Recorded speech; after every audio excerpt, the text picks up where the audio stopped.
Open your mind. Your mind. Your mind. Your mind.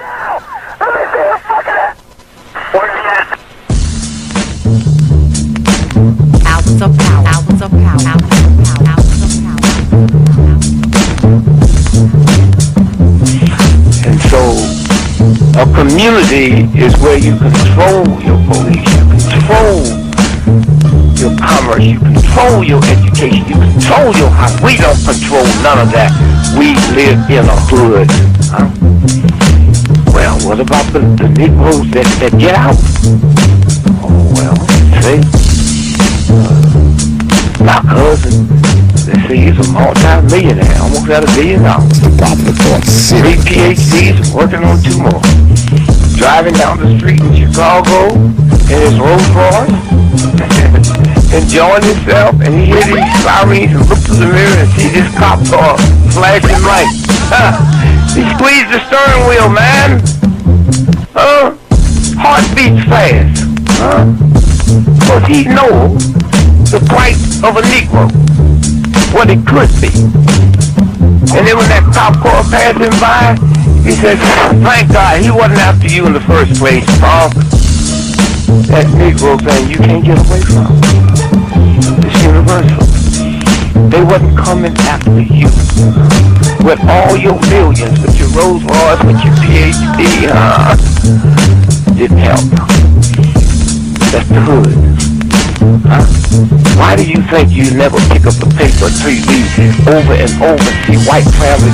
You think it's thousands of black cops in America. Why don't you see white families crying as black cops got my loved one 42 times in the back of the head? Why do you think black cops are better? You think they're more spiritual? Think they're better? No!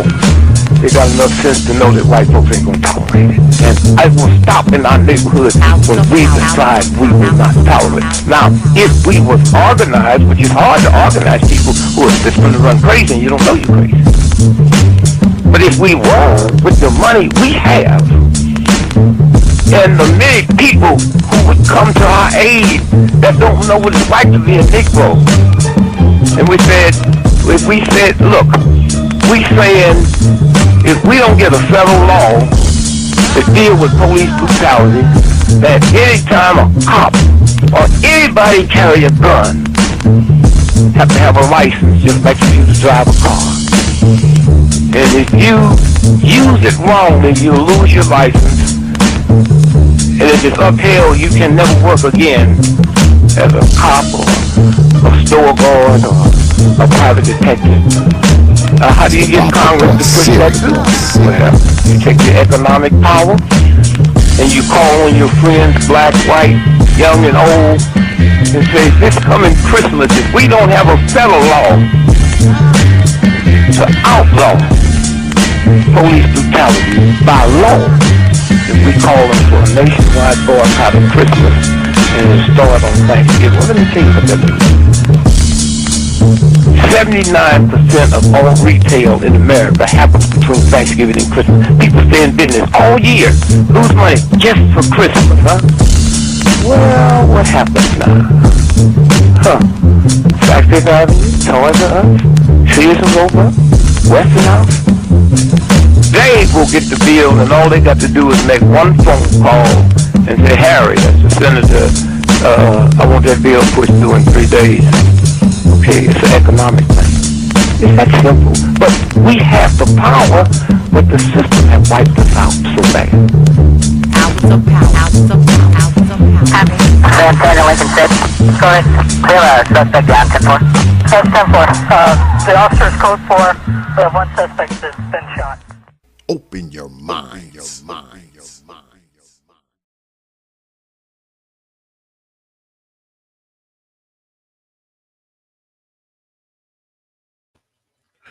And we are back. Peace, folks. Welcome back to another edition of the Popular Thought Series right here on the old T.P.O.T. YouTube page. I'm your host, X, of course, but you knew that already. That's why y'all black asses are here. Tonight, we doing something. This is a special Tuesday night edition of the Proper Thought series. Y'all know we don't usually throw down on Tuesday nights. But tonight, two of my brothers are going to have a moderated discussion. The one and only Perfect Blackness will be here, and my man, brother, Supreme King Coon will be here as well. But before we get started, y'all know I always start the show off, man, with thanking you good folks, man. Because I realize, man, you don't have to show up to these damn streams. You don't have to watch these videos. You don't have to share them. You don't have to like them. You don't have to sub to this channel. And you definitely don't have to drop your hard-earned pennies, nickels, dimes, quarters, and 50-cent pieces on this damn platform. But you good folks choose to do so, man. Night after night, week after week, stream after stream, you are here. I don't take you good folk lightly, man. I never have and I never will. You got my word on that. I'm humbled. I'm honored. I'm appreciative, man. And most importantly, I am thankful. All right. All right. So let's get at it. The brothers haven't arrived yet. So I'm waiting on them. I have sent them the link. Oh, there's my brother Perfect Black on time. While we wait for Brother Supreme, I'm also going to go ahead and give y'all a little preview of what we got coming on this week. Well, we got a few things coming on this week. But I want to see if you want to get down with the ridiculous race game. Go ahead and hit me up in my email. And here's a preview. Live from the T.P.O.T studios, the game where we talk about discrimination, prejudice, bigotry, with all of the absurd hypocrisies and contradictions that come with it. Get ready to play the ridiculous race game.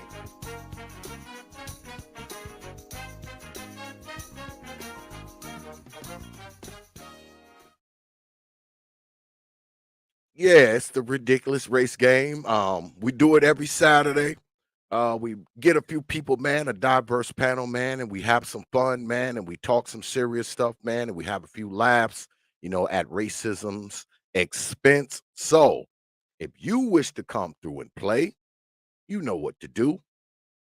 Hit the email, man. It's properthought@yahoo.com. That's properthought, one word, no caps, @yahoo.com. And when you get a chance, man, go back and check them out, man. I mean, check out the one we did last week. Check out the one we did the week before, man. We have fun, man. I mean, it's a very fun thing. I know it makes people uncomfortable and they're kind of out of their zone, but at the end of it all, man, what we get to see is different people's views on race. And most importantly, man, we get to see how some of this racism stuff is just totally ridiculous. I mean, I know that racism exists. I mean, that's not, it's not news that racism exists. But it's always good, man, to laugh at some of the crap, man, that we see, because some of it is just straight freaking hypocritical. Yeah, man. Brotherhood Conservative, he was here last week. Lean into it, man. Lean into it, man. It's not a PC a stream at all. I want people to come in and be candid and be honest, man, and talk about this race stuff, man. Let's talk about it, folks. So you want to come on, man, and be a contestant on the ridiculous race game, man? Just hit me up on my email. Y'all know what it is. But without further delay, I see my man Perfect Black is here. Let me bring up my phone. Brother Perfect Black. What's going on, Brother X, man? What's going on? Can you hear me? Yeah, what's good with it, man? That's good, man. I had a busy day today, man. Busy day. Yeah, man. I'm listening now, man. And yeah, let me tell y'all that too. It's raining like hell down here in North Carolina. And y'all know where I live at. We got that freaking underground, goddamn cable. So sometimes, man, the internet will go out when it rains. So be prepared for that. But I got my phone ready just in case it mess around and jump out. It'll, my the computer pick right up on my phone.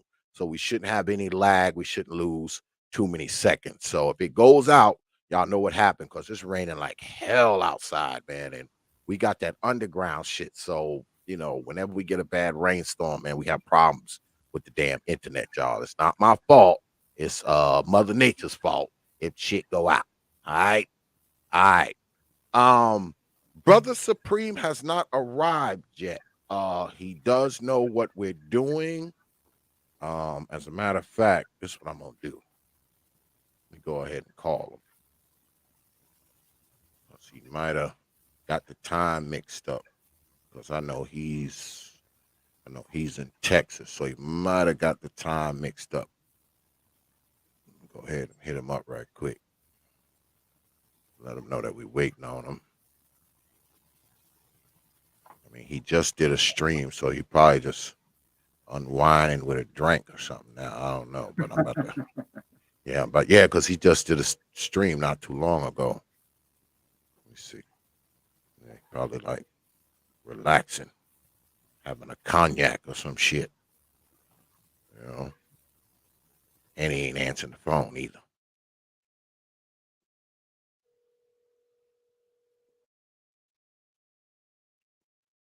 Yeah, he might have got the time mixed up, y'all. He might have got the time mixed up. Hopefully, he didn't go and take Is he a central damn. or what time zone is he in? I I forget what time zone he in. Yeah, I think he's central because he's in Texas. Yeah, he's I central. think he's in central. He might have got the time mixed up. Hopefully, he didn't go lay down and take a damn nap. But while we wait on this, I'm gonna text his ass. While we waiting on him, so tonight, I mean, won't you go ahead and tell tell the folks, what we talking about tonight, brother Perfect Black. Well, you know, because you had the discussion about Oh, there he is. Oh, There he is. Brother Supreme, I just hit that phone, boy. I was on that phone. Yeah, I said, sorry about that. I was sitting here watching stuff with my wife and uh almost about to doze and then I heard my wife said, "Your phone is ringing." And then I looked at the time. I said, "Oh man, let me let me get to this discussion." Where y'all at, man? What's on your mind? Um, well, brother Perfect Black is here, and he was just about to tell us, what was on his mind. So go ahead, continue, brother Perfect Black. well, I know, kind of going back to the discussion that you was having the other day about the white women benefiting from affirmative action, programs, and which is something I don't disagree with. Actually, I agree with that pretty much wholeheartedly. But when you was on last time, it was just more of a side point, and just like I expressed to Brother X earlier today, it wasn't necessarily a a disagreement, so to speak, but it had to do with the number of marriages of white women. So I think the point was made, if I'm not mistaken, that the point was made that the number of white women marrying versus the percentages of white women marrying into marrying white men. So therefore, for me, that point was irrelevant to the top point in that for me, it doesn't matter if they're married, the number of marriages, or because regardless, they're still white and going to be in a white community, and that money or those benefits are going to benefit that community, regardless if they're married to a white man or not, or just being in a relationship with them. And so for me, that's the reason why I didn't really address it when I came on, because SKCU was off, and I didn't really want to. Because for me, it's not one of those points to where it will spark a debate. At least I don't think. yeah. Yeah. But it is worth the discussion, though, nonetheless. Yeah. If I can recall correctly, during the um, I would say the debate between TVA and the other person, he brought up Hmm. that the whole idea of the affirmative action and then marriage. He brought that up into the conversation, Yeah, and and I mentioned that to Brother X. So I said I think it was something that he brought up. You know, you didn't bring it up; it was just something he brought it up and didn't really weight it in anything. But go ahead. I'm sorry. yeah, and all I was saying is that um without sharing data of women who have benefited from um, affirmative action, and then showing numbers of whether they're single or married. Without that data, you really can't make that claim because you're kind of just spitballing at that point. For all we know, um, it could be postulated that the women benefiting from affirmative action are more single than married. See now, see SKC. The point for me, um, whether they are married or not, in my humble opinion. I mean, you're a media guy, so you can look at you can look at a survey and tell exactly right just by looking at it. Okay, yeah, this is just an opinion piece, or this is kind of reputable and all that because you know what to look for, within it. But the way that I look at it, at least from my standpoint, is that I really don't think that it really, whether the number of marriages, whether the women are married more or not, for me it doesn't matter.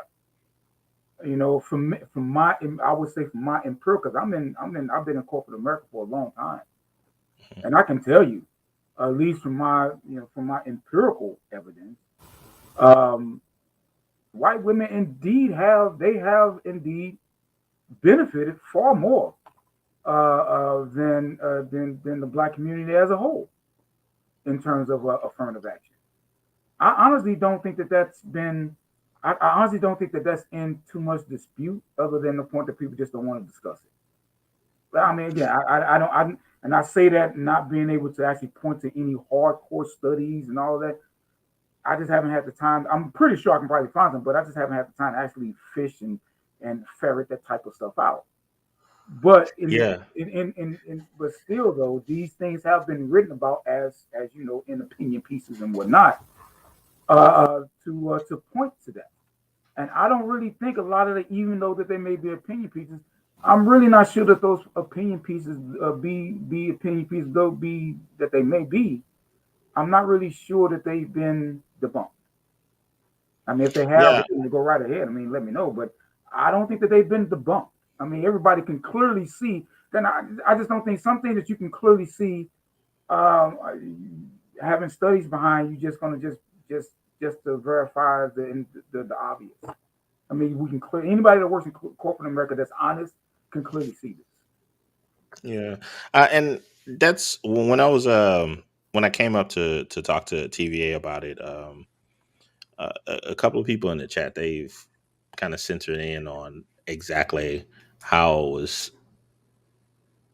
uh, I guess, challenging that thought. One, just as survival stated, um, due to the percentage of the population, and then the second part of what I wanted to challenge is just as conservative stated, by what metrics. So, if he was stating benefited more, or if the um, hypothesis is that they benefited more, then benefited more how? Are you saying by number?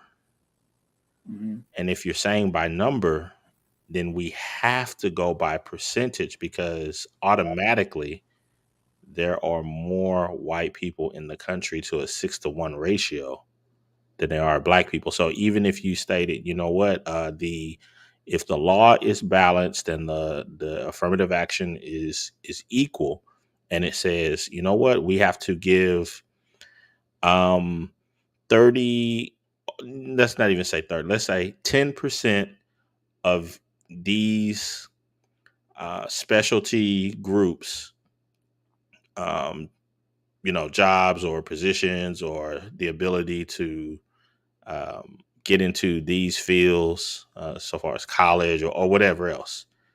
If one group has 200 people and the other group has 50, and you do 10%, well, one group is going to have 5 people go in and the other group is going to have 20. And the law is being is being laid out equally because it's saying 10%, but 10% by number. So could one say, oh, one group benefited more because they have more numbers? I just don't understand how one could say benefited more Mhm. using that metric. And I could go a little bit further, but I'll stop right there just to, I guess, get your thoughts on that. Well, to maybe I should set a ground rule here. I'm for, just like Mr. Survivor. I believe I'm for completely eliminating it, but probably for different reasons. But I'm for completely eliminating. I'm not really for affirmative action. Now, let me ask you this: do you think that okay? Let me ask you this more of a base question. Who do you think? Who do you believe should be benefiting from affirmative action programs, regardless of what type of program it is? Any type of affirmative action program. Some may say set aside. I don't give a damn. I'm not going to debate about the what we call it. But affirmative action. Who do you think should be the beneficiaries of Mm, that's a tough one, man, because that? that How is that's a that's a tough one for me. Perfect Blackness, and for everybody in the chat that doesn't know, Perfect Blackness and I are cool, man. We used to. Oh I yes, remember we were chatting, and we used to. absolutely. Before it kind of fell apart. We were working on that writing project. Um, Yeah, you edited my and did a good job of it, man. And did a really good job. You did you edited my article. I actually think I really my wife been trying to get me to get back in. I've just been so busy, man, to do more writing. But yeah, same here, man. I've been playing around with a lot of writing as of mhm, late, and I'm hoping to get back in it. Man, maybe we should connect again to do some more stuff in the future. But absolutely, I man. just wanted to lay that out because I know some people will walk away from things. Like, you know how they try to drag up drama, man. Oh, Yeah. SKC going at it This with this. Like, And nah, that this was it is ain't that. not a debate. Yeah, This is yeah, not a debate. I repeat, this is not a debate. yeah, and that was Vote. and that was one thing that I wanted to make clear to brother X because I don't have a problem with SKC. I'm really cool with SKC. So the point that I had, I think, was a little bit more nuanced. It didn't really speak to the overall point. Like I mean, SKC he interviewed me and my wife, man, some time back. So yeah, man. And I hope everything is going well. I heard oh, you it is. had a child and Oh, yeah, everything, and our child is 1 and uh, she's 4 months pregnant now. yeah, Little boy, yeah, man, little boy. yeah, man. Man, when I remember when I was interviewing you to get those points for that write up, man, you're talking about just man, we we could have talked for 3 more hours. It was just that enjoyable, man. You Yeah, got a wonderful family. I mean, it's just beautiful, beautiful. It's beautiful stuff. yeah. Um, but to get back to it, that's a difficult one for me to answer because I don't believe that it should exist even in the first place. Um, I'm of the opinion that if if somebody doesn't want you in something, Hmm. create your own, or prove to a superlative degree that you not being there is creates a great loss uh, for others. That's just my opinion of it. So far as who should get it and all that, I like I said, I just think that it shouldn't exist. Particularly in our modern age. I think it works against meritocracy, and now because it's just like a quota field, you have a bunch of people who, um, for the most part, not everyone, but I'm of the opinion that a lot of people that fill those slots are underqualified. I'm not going to necessarily disagree with that. I will say this: um, I disagree with affirmative action, but I think for a different reason than you do. I agree with the spirit because, well, let me say this: I don't think that the United States of America has ever been a meritocracy. I don't think this nation has ever been a meritocracy. This whole idea of the Horatio Alger myth is pushed so much to the point of where people have swallowed it and actually believe that that's is a reality, and I don't really think it is. I just don't. This nation never started on the equal footing. The founding papers of this nation is not on the equal footing. It was this nation was forged in equality. So the very foundation, like a house, it's like a foundation. If your foundation is fucked, I mean, you can put all the windows and this, that, and all you want, but the foundation needs to be fixed. It needs to be on top of a repaired foundation. So for me, I understand, and I actually agree with the spirit in which the idea. Don't want to say the spirit, the idea of affirmative action.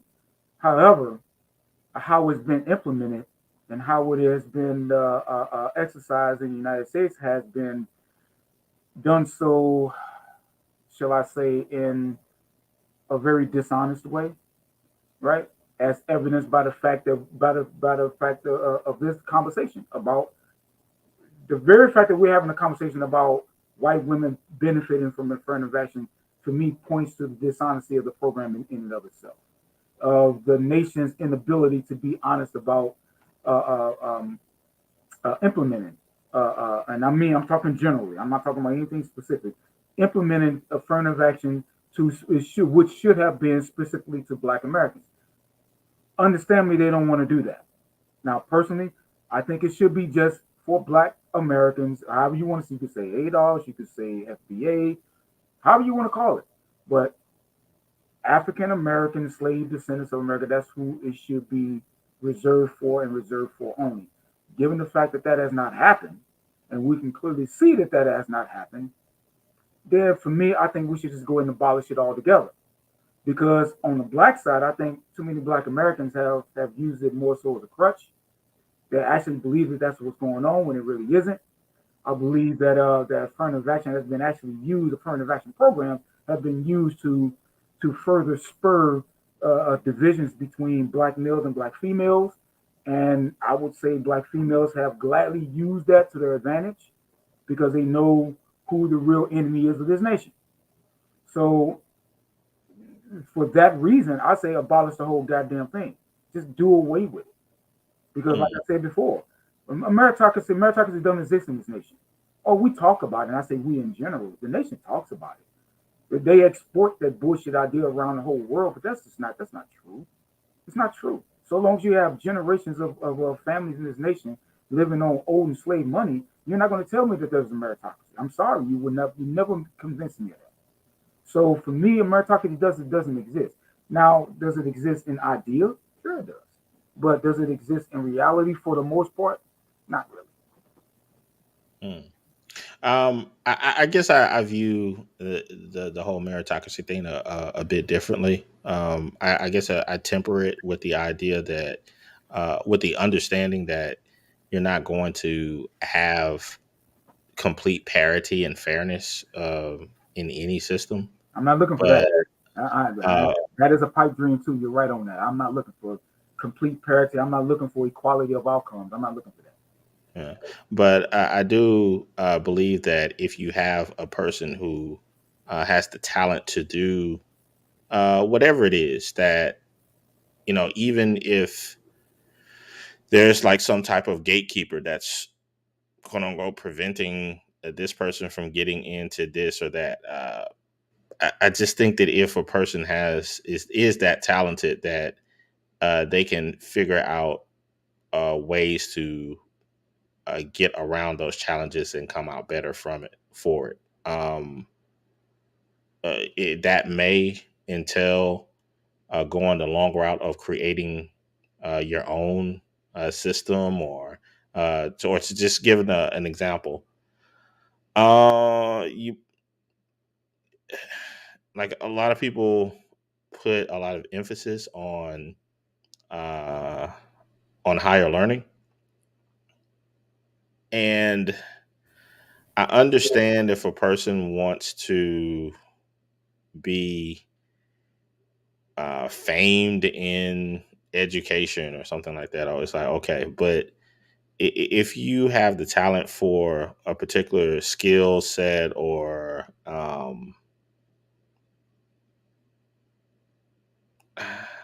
some level of thinking, I just think that you can create your own. It's like having the entrepreneurial spirit.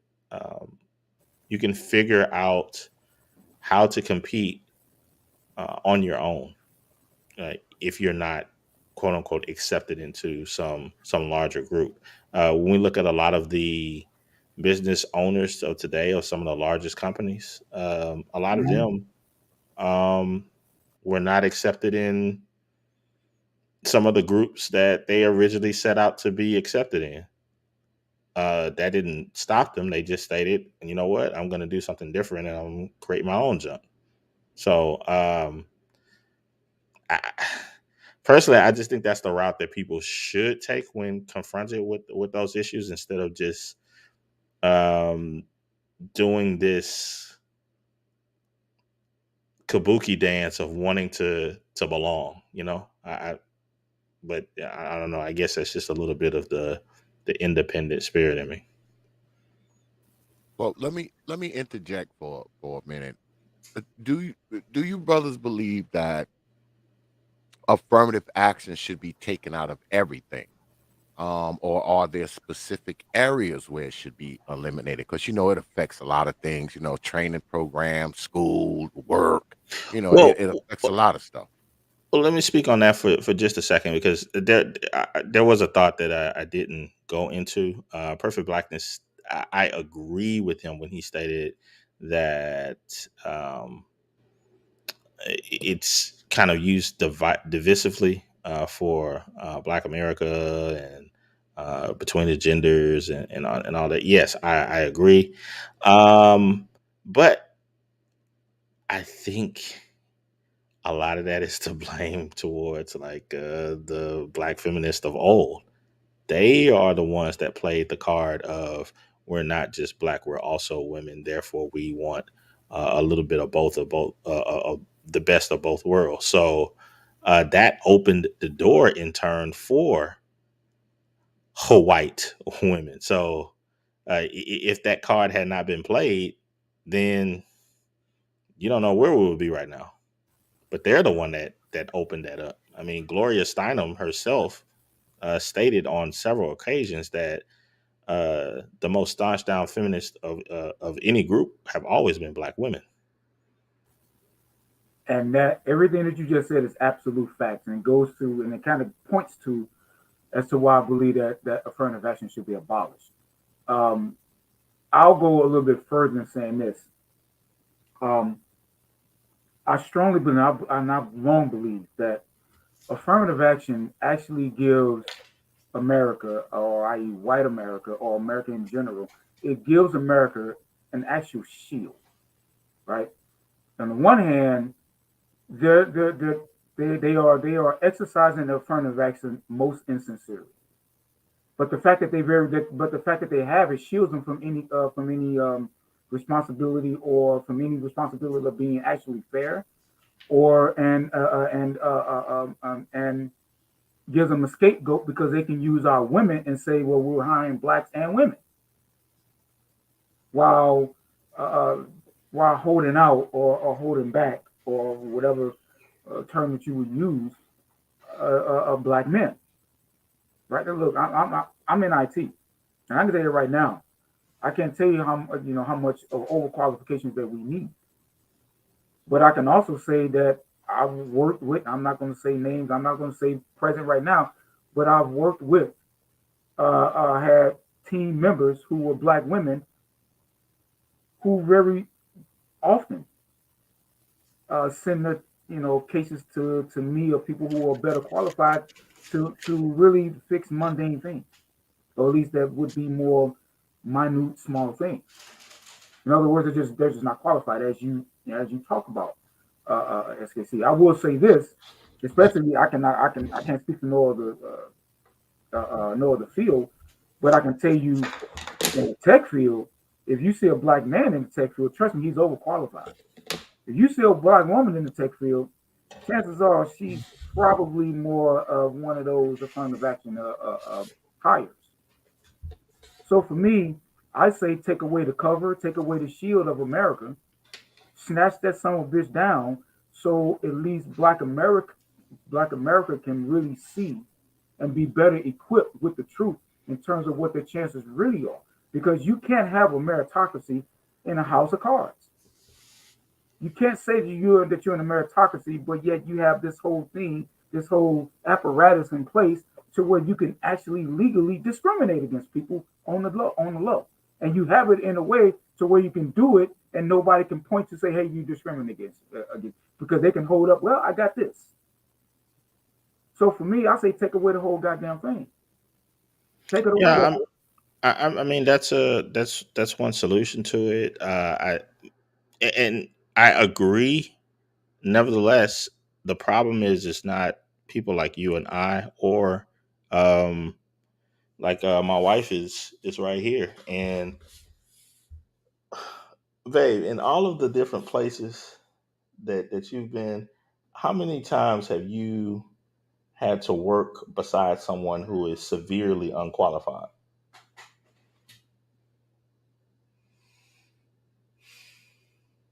I mean, like, how many jobs or how many times? Uh, too many. Just too many, right? Yeah. And that's what I'm saying. It's like, so it's not even within the workplace or in the halls of academia. You always are going to have men and women of all races, all colors, or whatever, Yeah, I'm glad that you said are that because I was qualified. going to go somewhere with that. Huh?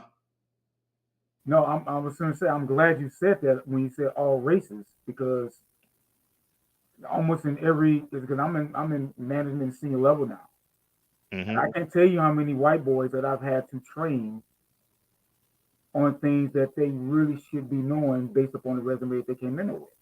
Right, right. And that's what I was leading to, is that you're going to have people who come from all segments who um, are basically making it harder for the people who are qualified, because those people are the ones who are truly um, making the ship or having the ship stay afloat.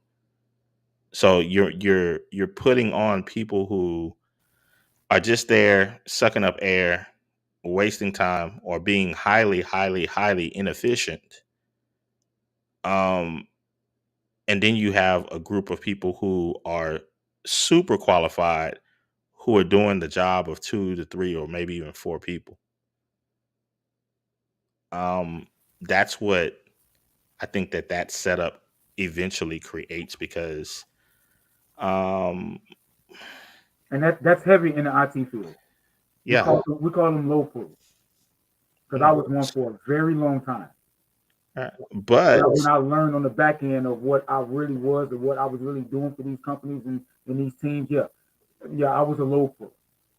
I mhm. carried the averages for everybody. Mhm. But now here is a long view problem that I find with that. Okay, so then when you get people like that, um, likely those people are highly unproductive. They begin to cost companies money, but those companies have to keep them on to stay with quotas, to satisfy public opinion about diversity and equality and all of those things. And um, that goes into government. Those people, whether you may say, well, not you, but some people may say, oh, well, they're benefiting. Well, no, actually, they're hurting their communities.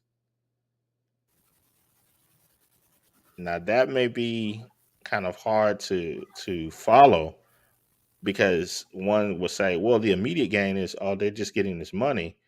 Yes, but over time, there are other things that are connected with that. There's entitlement. There is this vast unproductivity when those people start to have children. How are they teaching their children to become productive citizens or to become people who basically bleed and cheat the system? Over time, that begins to hurt society as a whole.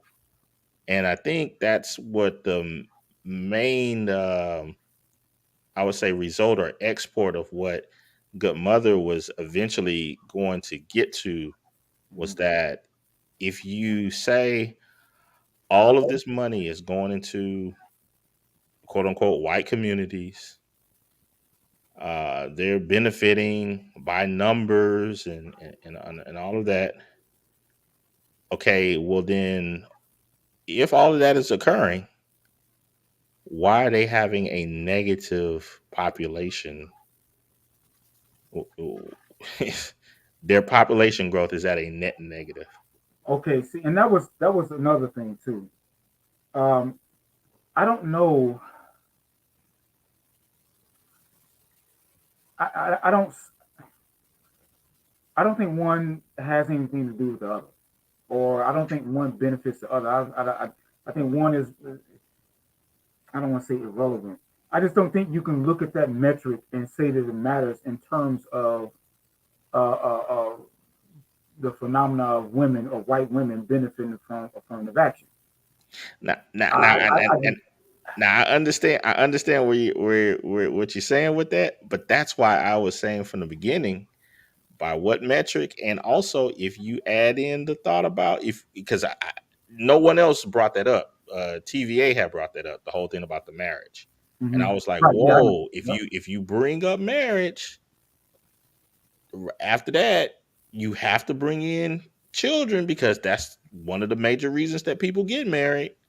That's true. But so if you're stating marriage on one end, saying yeah, marriage and these white women are marrying these white men and all this money going into their community and so forth, okay, well, what is the result of that community? A negative population deficit? Well, see, How is that a benefit? well, I understand that point, that singular point, when it's nuanced, with that. But for me, the way I saw that was that for me, it doesn't matter if they married or not. It's still going to the white community one way or another. It really doesn't matter. They're getting it. Now, I will say this. Now, you say it doesn't benefit them.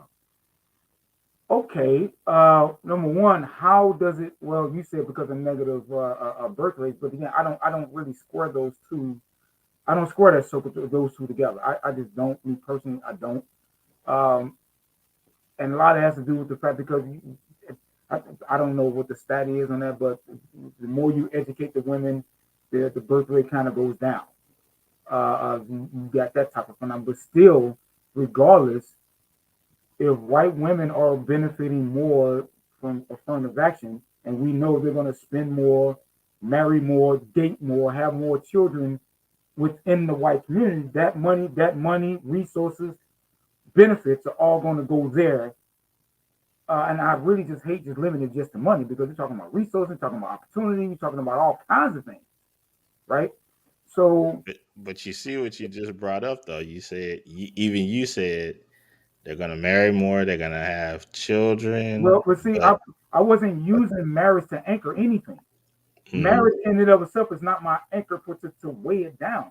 For me, it's just okay. Yeah, you marry, you date. I don't give a damn. The fact remains is that white women, when they're benefiting, for by and large, do white women, live in black communities where they can spend that all that affirmative action money or resources and opportunity within the black community? No, they don't. They by and large are within the white community, whether they be single, whether they be Margaret Sanger, for God's sakes, but they're still going to be within the white community. Period. Yeah, and I get that. That is actually a great point that you make. That does need to be addressed when you say, of course, these white people aren't spending money within the black community. Um, how do you resolve that? Well, What do you mean? How do you resolve it? black people don't spend money in the black community. Okay, well that okay, I don't disagree with that, but to that So point, well, so we know, and we know that as of 2022, the majority of funding in Black America goes to Black women, specifically when you're talking about government funding.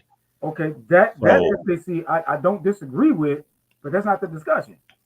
right, That's not but all the I'm saying, discussion. I don't right. disagree with that point, but that ain't the discussion. And we can have this discussion. Let me flesh it out. Just two more lines.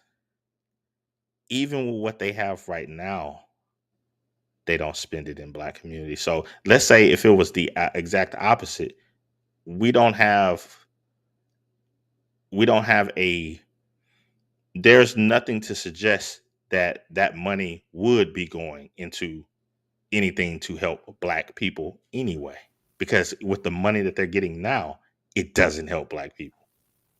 That is absolute fact. But again, that's not the discussion. I mean, you're right on that. You would not get you would get no argument from me on that point. You won't. I mean, this is coming from a man. I can afford to live out in the suburbs twice over, Hmm. but I choose not to because I do still have an affinity for the black community. Now I have my other ideas about things, but those things also are not the discussion, right? But and I bemoan the fact I can't stand the fact that most of the money are in the hands of black women. A lot of it has to do with how affirmative action has been dishonestly exercised in this nation, and how black women they prioritize different they prioritize what they prioritize are not things that really help the community at all. Period. But again, those are different discussions, right?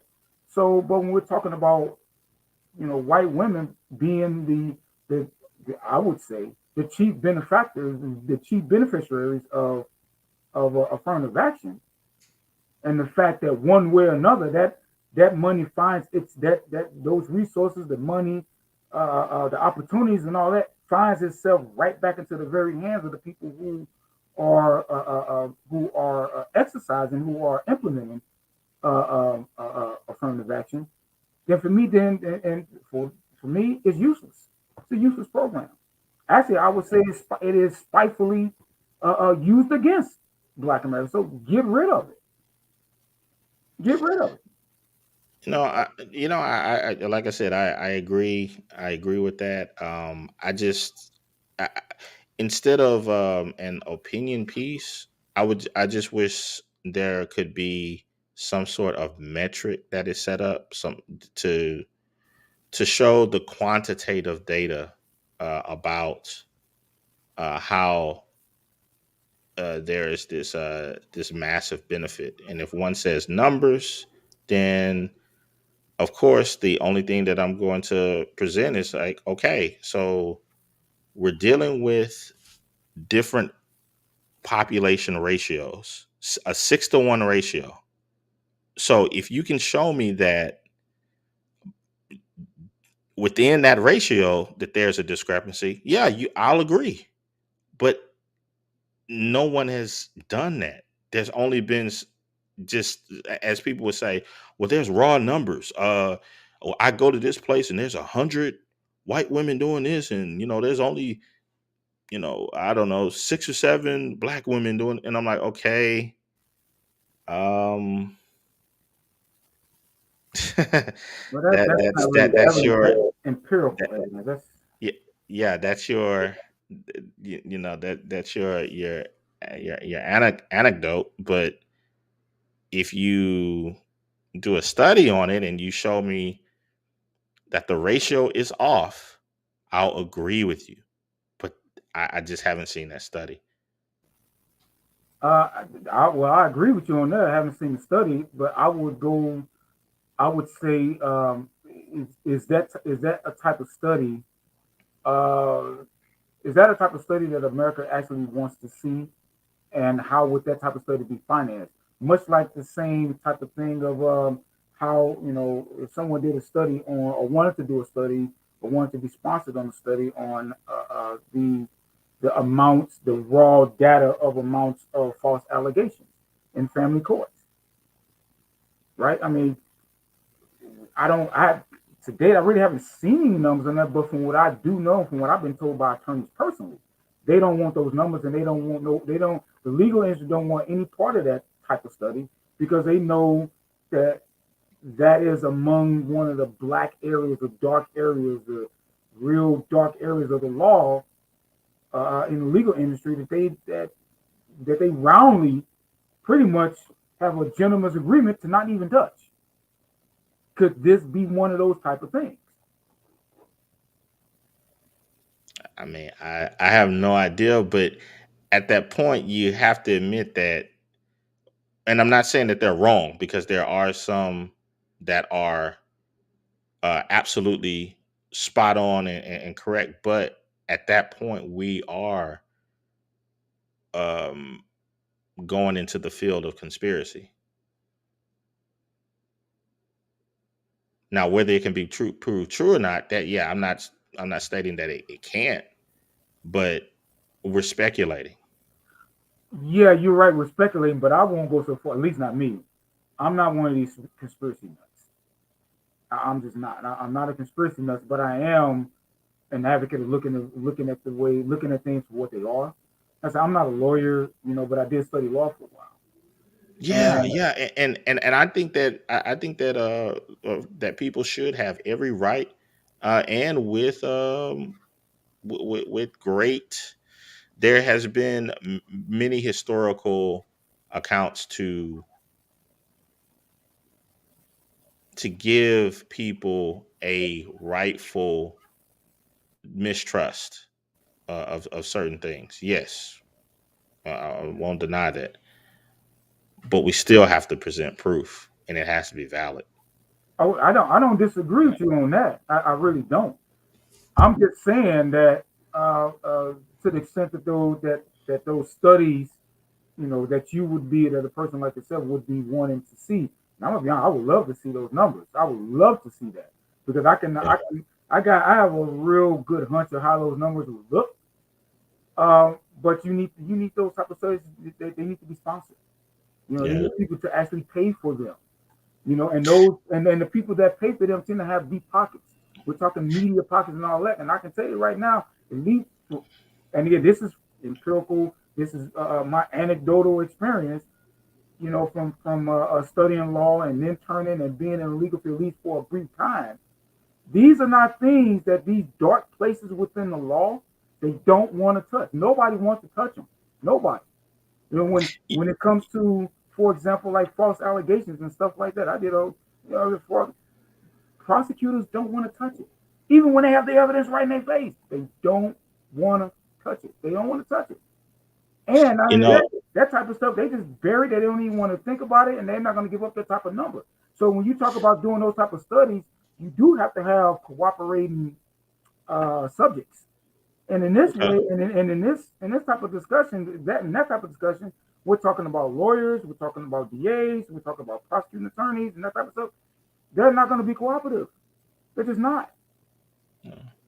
Well, another thing that I find interesting about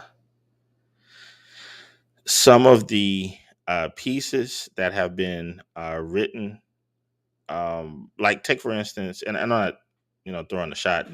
TVA, no, he my boy, but I was looking up the lady that wrote that piece about black women, affirmative action, and all those things. Um, One of the things I found interesting was it. Okay, so I don't know if Spit it out. I don't know if you want to hear this or not. It Spit may it piss out. some people off, but okay. So there are some white feminists who have learned the money game when it comes to black female gripes. There was a one event that happened 2 years ago. Some type of Black Lives Matter feminism. It was some type of a outing or whatnot, and you had these people there. They showed up. These um, Patrice Cullors was there, and she was selling some type of writing, some book that she wrote, and they paid her some money to be there. I think it was like $20,000 or $30,000 to speak at the event. The white lady there that helped her, that is a down feminist as well. Now, I'll send this to you too. Perfect Blackness. Tommy did a story on Yeah. this. Do you know how much she was paid for setting No. up the event? Colors spoke for close to 3 hours at this event. The lady that was there with her spoke for all of 15 minutes. Colors was paid like somewhere between $20,000 and $30,000, and then with her, well, people were trying to buy her book or whatever. The other lady, 3 million right off the rip, God damn. just for setting it up.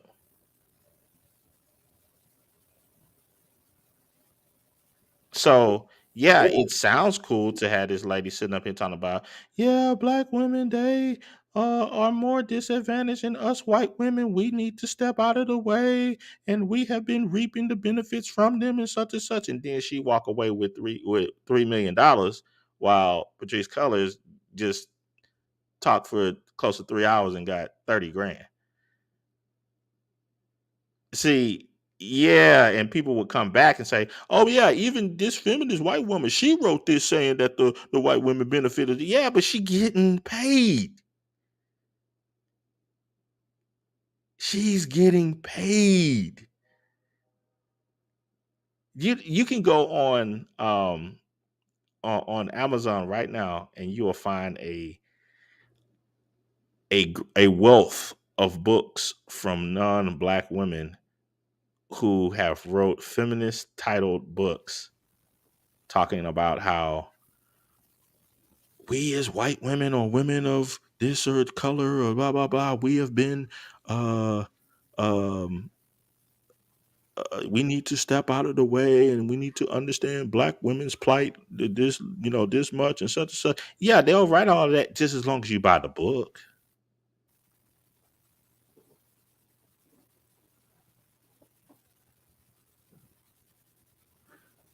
Well, you You see what I mean? I mean, you're right on that, but I mean, again, Because then now you got this large flurry of black women that see even such and such and such and such rights it and such and such, and it's like, yeah, but you don't know, you don't get that you're just being used. Used. White guilt is a huge money Mhm. racket right now. White guilt is a large money racket. I don't disagree with that, but again, that's not anything that black folks are really benefiting off. White folks are they're benefiting off that white book. I mean, we're not benefiting off that. Well, I mean, ask the three ladies from Black Lives Matter. But They see, got again, mansions. They got mansions bought with white guilt. okay, see, again, you see, now this, let's see, what you just said there can spill into something else. We're getting talking about the fuckery of black women, and no, I'm not going to go there. But when you said what you said was, well, those black women. Well, see, that's the crux of the problem right there. Those black women, they have used, I would say, spitefully used the deaths of black men to springboard their movement so they can be paid. Yeah, I mean, I would say this because I saw my boy TVA in the comments. He said if a white person doesn't go along with the BS narratives, it's white guilt. You know, I would go along with that if they weren't getting paid. If they were just stating it right out and saying, yeah, no, this is wrong and blah blah blah blah blah blah blah. Okay, well, why do you want people to buy your stuff? Why do you?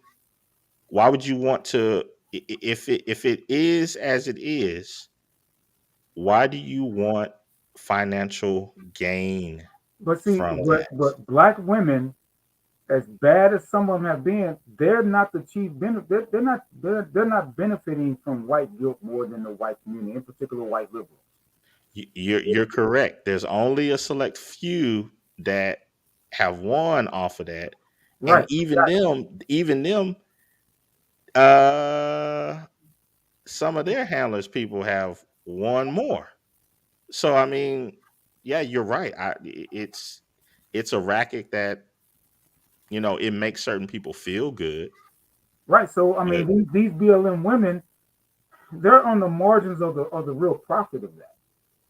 I mean, they're not the cheap. They're on the margin of it. Yeah, they've gotten a few crumbs so they can buy a house and everything. And everybody can be outraged about it, at least in the black community.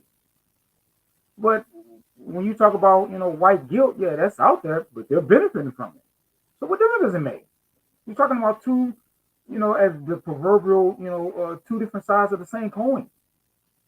It's still going in the same fucking pocket. yeah, yes, I will give you that. If you just want to just say the money game, but here's the problem with that. A perfect blackness. There is no just straight white community that has this white community bank and it benefits white people. It doesn't work that way. No, I never said, and that has never been my argument. I know it doesn't work that way. That's not my argument. I'm looking at more so how things are, the outcome of things, as opposed to well, I think it's happening because nope, that has never been my argument.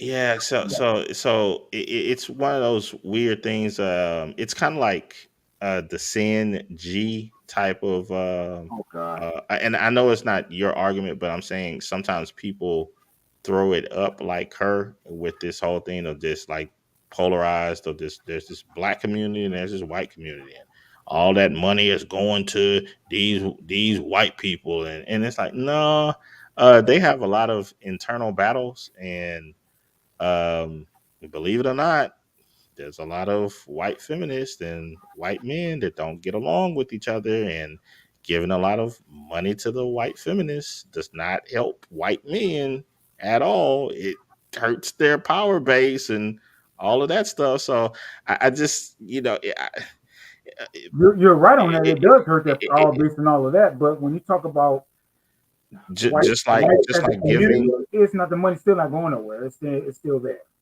They're yeah, just, but they're just just fighting like about who's giving. going to control. They're just fighting about whose turn is it to kick somebody in the ass. And I'm just being facetious when I say that.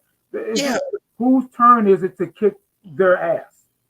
Well, It's my turn. No, it's my turn. That's all it is.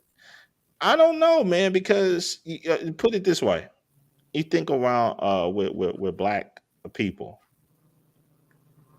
um, Goldman Sachs, what did they pledge? What 10 billion to black women?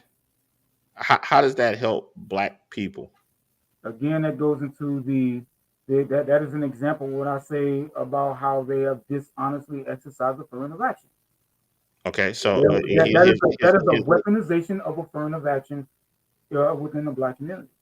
here's another one: $1 billion to blackgirls.com. You can look that up. It's like a little program where this girl. She was a speaker, I think, at the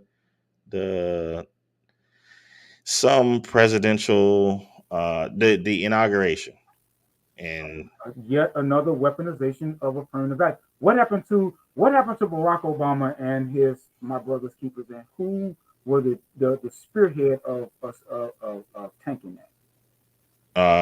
you had Alice Walker, um, Kimberly Crenshaw. They both wrote letters and spearheaded a letter campaign, not only to the presidency and the White House, but also to all of the companies that were going to fund that program. And what happened to it? Scrap. Scrap. The president of the United States. So what I'm telling you is in the world. Again, that's what I'm talking about. They have weaponized quote unquote affirmative action, but it's really in one direction in terms of the black community towards black women. Nothing is permitted to go for black men. Nothing. So but you would have some people that would say to you, Perfect Blackness, that money went to the black community. That went to black people. And black women are black people, right? Well, to that I would say no, it didn't really go into the black community. It went to one corner of the black community, which is one demographic of black women. But as we know, black women don't really spend the mass majority of their money within the black community, and the black community doesn't. But still, yeah, it went right. It went into their hands and out of the black community. Period. Okay. Full stop. So and then one could, if they were to look a little bit closer, they could say, yeah, it did went to black people. It went to the black community. But what was its result? And we know that the result is nothing.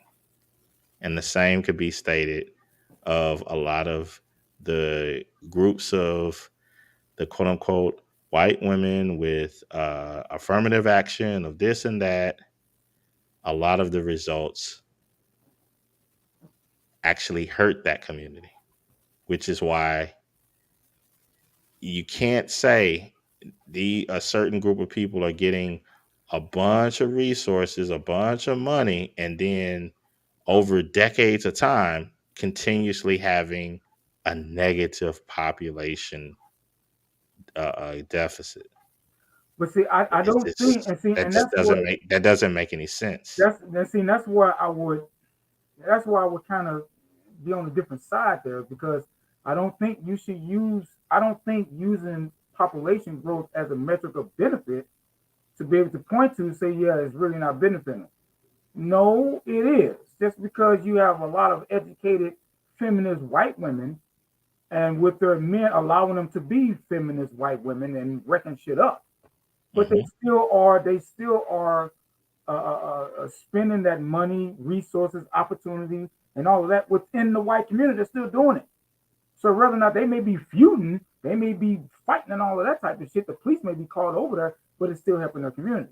It's not going outside of the community, it's going within them. So they still get the benefit of being, what is the word I'm looking for? Preposterously viewed as a minority and benefiting as such and getting all of the benefits of it and all of that, the hires and all that type of stuff, while they're still having white babies and all of that, spending their resources that they've gotten from that affirmative action But you heard what you just said though. You heard what you just said. You said again why they having white babies and But all of see, I'm that. not saying generally. Again, that again, I'm gonna say this as if that is not me saying that is not weighted. That's not weighting my point. Okay, We do know that that's what they do. Even if they do it out of wedlock, they still do it.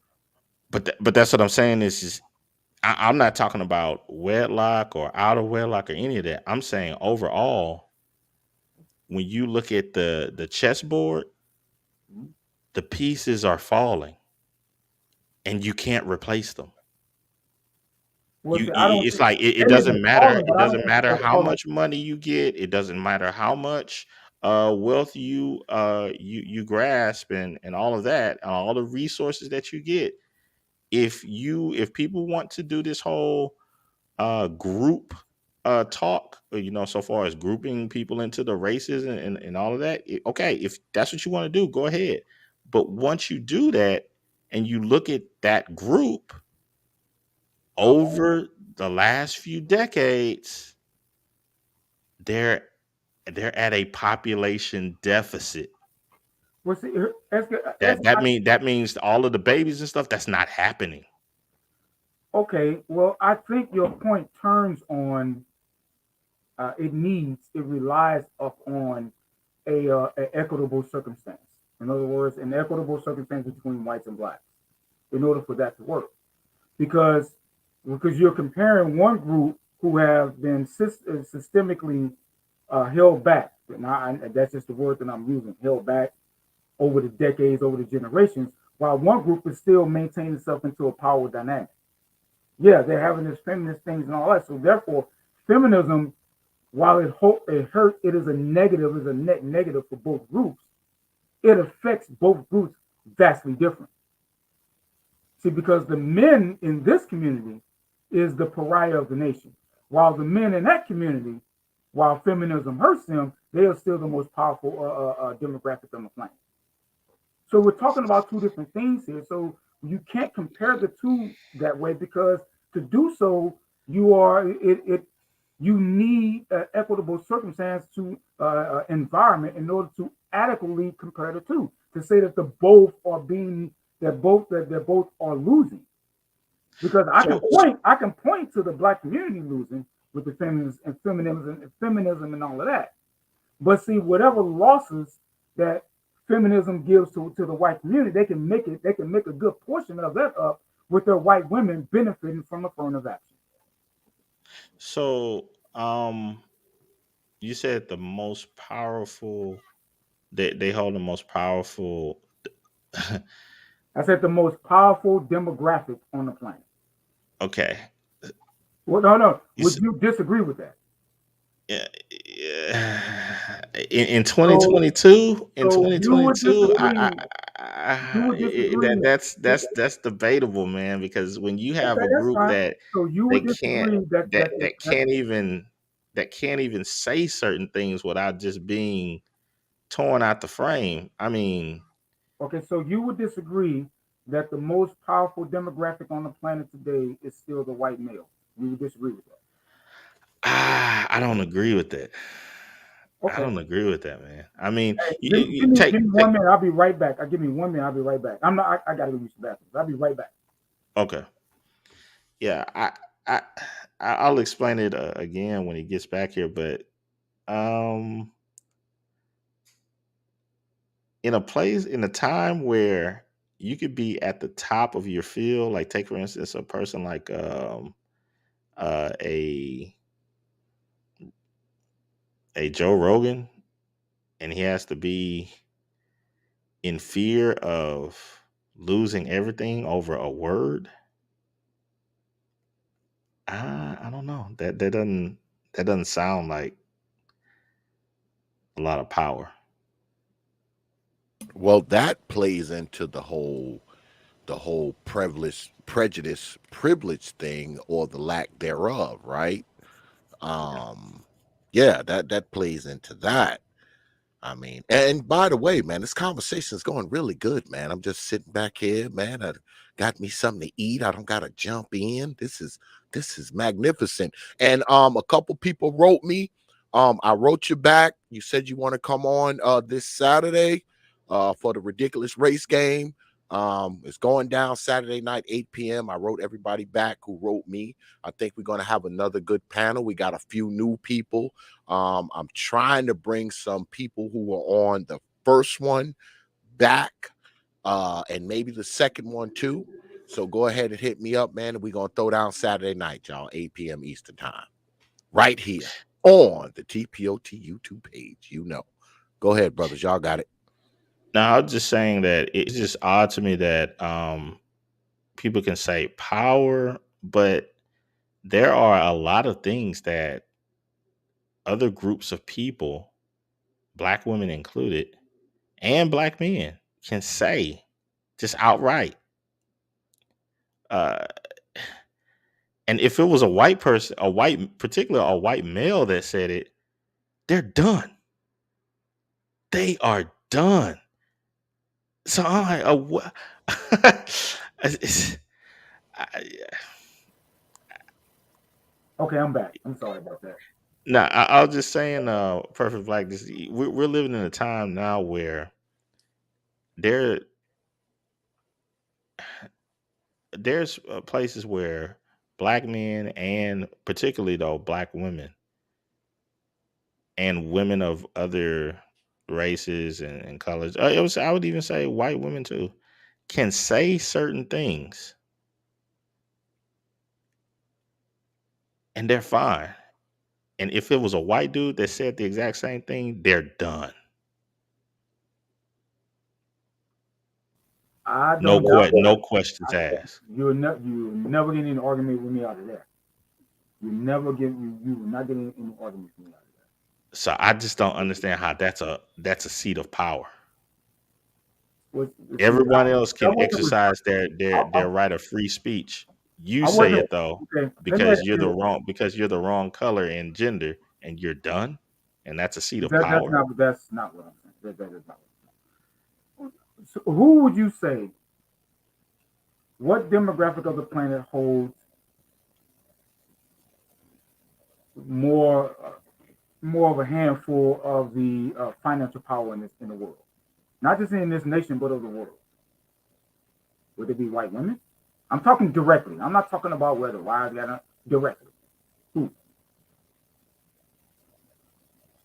I'll give you that one. I'll say Okay. white men. So in terms of governing bodies, and hell, I mean, we're looking at an international crisis right now, Hmm. where it could potentially bring the world to World War III. Hmm. Who are doing these things? I mean, what demographic is doing this? Now I think it's a multi-pronged demographic in my opinion. I mean, you take for instance, How? take for instance this. Um, and I'm just going by I'm just going by a recounting of history at this point. But in during the Cuban Missile Crisis, Mhm. the world at the brink of war, particularly White men. Yeah, white men. Yeah. The U.S. and Russia, White men. Yeah. who you sent in to negotiate was who? A white man Okay. to represent or to serve as an ambassador of certain things. Yeah, a white man. Yeah, that's how it was. You had Kamala Harris over there. Okay. So I think we all know that Kamala Harris, she occupies a what would be the best media word for this? Empty suit. Um,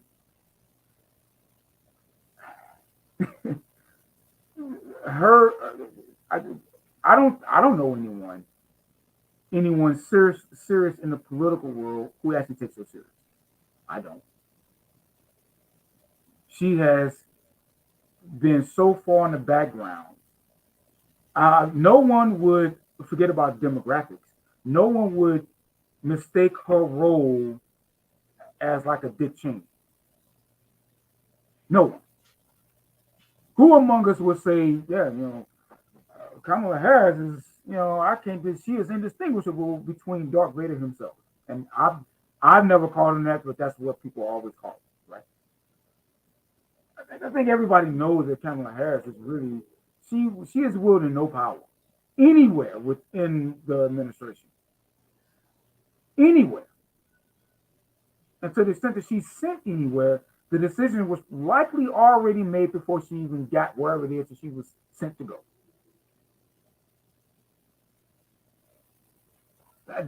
That's just my personal belief, but again, I think that belief is pretty much the sentiment of pretty much everybody.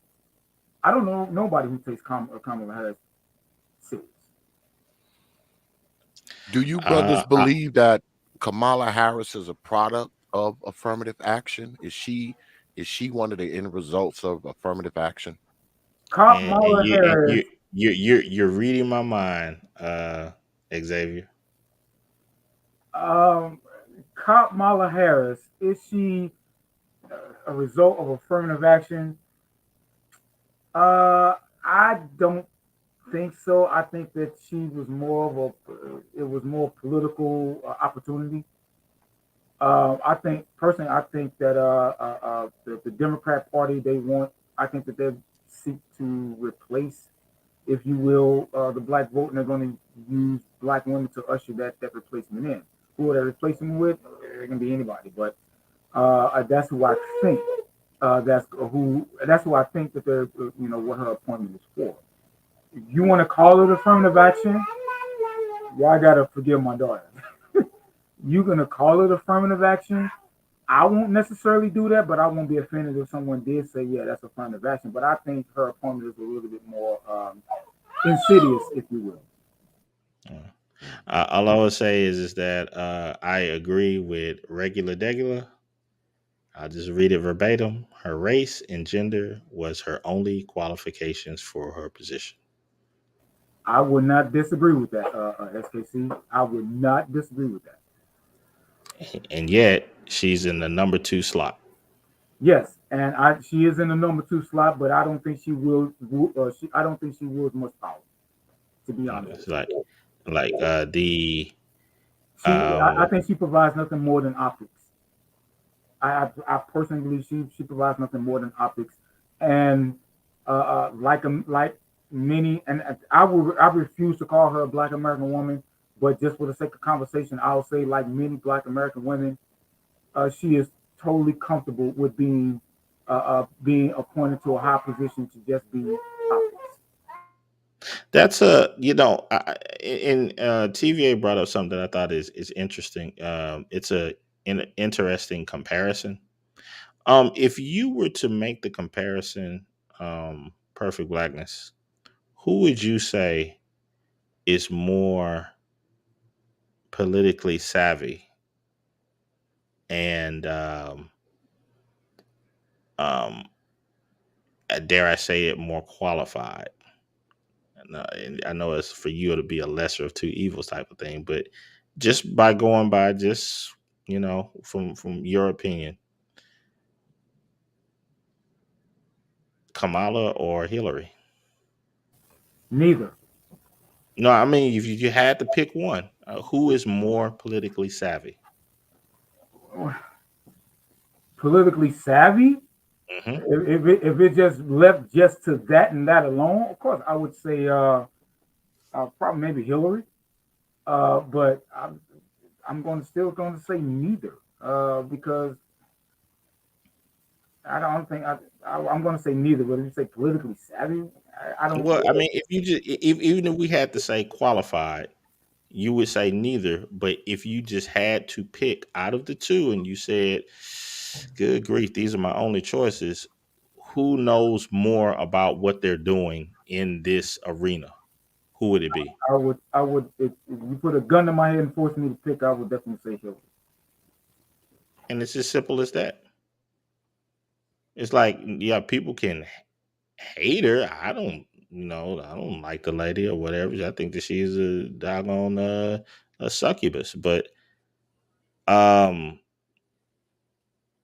to make the difference between the two, it's like Yeah, I think that But there's. I wasn't making those differences because I didn't like neither one. Yeah, I didn't nobody's hate saying neither about one. like. Yeah, it's like it would be almost like the German guy. I don't want to say the name on this channel to mess his stuff up, but the German guy of old that we all know during World War II. Uh, People can hate him, but they can't say that he was not good at what he did.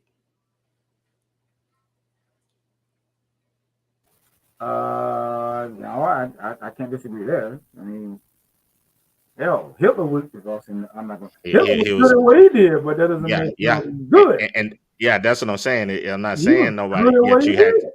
exactly, exactly. I Heck mean, of an for literary orator. purposes, for literary Understood purposes, I how. read Mein Kampf.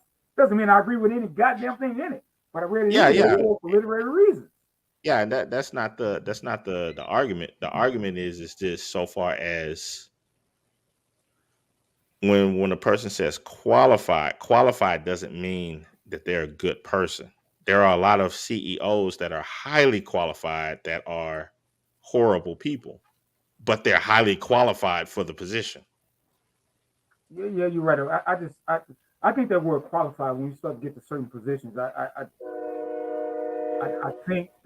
think that's the improper word. I'm not saying that that's you because I know that they use it in government. Well, she's highly qualified. That person highly qualified to hold the seat. Yeah, when you get to that point, to where you're being vetted, you're qualified. Mm. You're going to be appointed for other reasons other than your qualifications because you can't even get to that point without being qualified, quote unquote, whatever qualified qualifications those are. You're Yeah. qualified. We're talking And about even to take it out of that arena, because we know when it comes to politics, a lot of the qualifications really don't have a lot to do with the um, the job itself. It has a lot to do with polling and how right, people feel about you and the and image that's that's exactly why. projected Right. and all of That's that. exactly where I was going with that. Because now we're talking about who's considering you, what are your political leanings, and you can kind of get that by at least a little bit by your, for example, like a judgeship or what was your rulings, that type of stuff. How young are you? So you start going into all the demographic stuff as opposed to your qualifications. Because by that time, qualified is that's a moot point. You are already qualified, whether it be right or left, conservative or liberal. Yeah. You're qualified. I mean, And not, you can actually not, run that seat effectively. if you take it into a Nick Taylor type of situation, and you say, hey, um, when it comes to either you have a qualified diesel mechanic or you don't. Either you have a qualified sniper or you don't. Either you can do the job or you can't. Mm-hmm. And there are a lot of fields that are like that. So far as like your own tech, um, You uh, get exposed very quick in tech. Oh yes, you do. yeah, yeah. You get exposed quick. Same thing. I would say to a much, much, much, much lighter degree, but in the field of journalism, that's where I started off at. Um, in my little field of graphic design, and yeah, either you can do it or you can't. Right. But what has occurred in a lot of fields, such as in academia, there are a lot of fields of study that you really don't need any qualifications whatsoever. It's Nonsense. just a bunch of word salad. That that doesn't mean anything. And over over time, that begins to hurt society. That's true. As evidenced by the industries that are hiring more. Hmm. Look You at know, look at the I did industries who are being hired and look at the ones that are not. Look at the I did people a who are on the unemployment line with PhDs and masters and bachelor's degrees versus those that are that are working. You get a good yeah, but idea of the useless fields to go into when you look at the fields of people who have PhDs and these higher level degrees and they're unemployed. They're collecting unemployment. Hmm. I did a stream earlier today, and this one may blow your mind. A perfect blackness. There's an HBCU now that has a program stated for women to get certifications on breastfeeding. See, and this is what I'm talking about. This is what I'm talking about. And she's likely going to be hired somewhere in some Planned Parenthood building somewhere in this nation. No, at hospitals. Exactly. So, Yeah. and that's a problem because for all intents and purposes, that's kind of a useless degree if you're not going to use it outside of Planned Parenthood. Yeah. It's like yeah, so Yeah, you I'm, have I'm you gonna have to jump down, you have to but I'm gonna come right back up. So give me about 5-10 minutes. I'm gonna jump down, come back up. Oh yeah, sure. No problem at all. I'll chop it up Oh, with Xavier. all right, man. I'm loving this conversation, man. I'm just sitting here listening. I mean, this is good stuff. And I'm also sitting here, I'm peeping at the chat. Y'all are pissing the bot off. You keep testing, y'all keep testing that bot, man. It's gonna block you eventually, man. I'm telling you, it's only gonna give you so many chances before it just completely takes you out of the chat, man. That's kind of what it does. It'll give you a few chances, and the next thing you know, your shit gone. If I catch it and you somebody that I'm all right with, I'll unblock you like I'm gonna unblock Ragnar right now because he done pissed the goddamn bot off. And the bot done blocked his ass. Man, man, Uh-oh. don't test that bot, Wait. man. I'm telling you, don't do it. Uh, are you trying to say did you program the bot to be racist against white people? Oh no, the bot is not. That joker is not racist. It will block anybody. Black, white, blue, green. You test it, it'll take your ass out of that chat room. I'm telling you. But everybody knows that. Everybody who comes here knows that, man. Y'all know how this bot is. Y'all know how it is. So why test it? Why y'all know it'll eventually block your ass if you keep testing it. So everybody who comes here, I see the names in the chat. Everybody's pretty familiar with this channel. They know what it is. You know certain things the bot ain't gonna let you say. It ain't gonna let you write in all caps. It ain't gonna let you say certain words. I mean, it's just what it is, and it's not prejudice. It blocks black folks, white folks, Latino folks, Asian folks, Martians, people from Jupiter. Doesn't matter. You say the wrong shit, the bot will chop your damn head off. That's just the way it is. It has no prejudice in it at all. But yeah, man, I'm really liking this conversation, man. Brother TVA said Ragnarok was making death threats. Oh, Uh-oh. that's why it blocked them. I didn't catch that. This is making death threats. Wow. Yeah, the bot is definitely gonna take you out. You start doing that shit. But yeah, man, I'm enjoying this conversation, man. This is good stuff, man. And it's nice and easy, laid back. Two of my bros, two of my favorite people up in here. What you Well, got going? Uh-oh. I gotta get you ready. Plane tickets. I got the plane tickets. I got the plane tickets. I got the plane tickets. I got the plane tickets.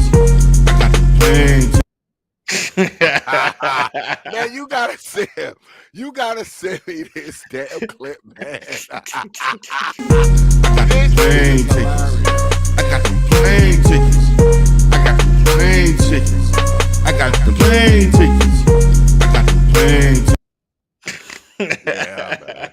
You gotta send me this goddamn clip, man. You gotta have D Durrell pissed at me and shit. Shout out to brother D Durrell. I got them plane tickets. Shout out to brother D. DeRoe. You gotta send me that shit, man. That shit was hilarious. I'll send it to you. I'll send it to you, man. That shit is Man. hilarious, man. Yeah. And y'all share the stream. Hit the goddamn like button. Y'all know what I'm gonna say. I'm tired of telling you to hit the damn like. You might as well hit the like, because you hit the dislike, you won't even be able to see your dislike. So just do yourself a favor, man. Hit the damn like so you can see your own participation. That's all, man. It's not that hard to do. It only takes like 2 seconds to freaking tap that thumb. You're here. You might as well go ahead and hit the damn like button. You're here. Lazy freaking folks. Brother Perfect Black is back. Yeah, sorry about that, Jim. Can y'all hear me? I had to change. I had to get off the main computer, the big computer, that monster that I built. So to get on the laptop. Yeah, you good. You good. Y'all All got it. right.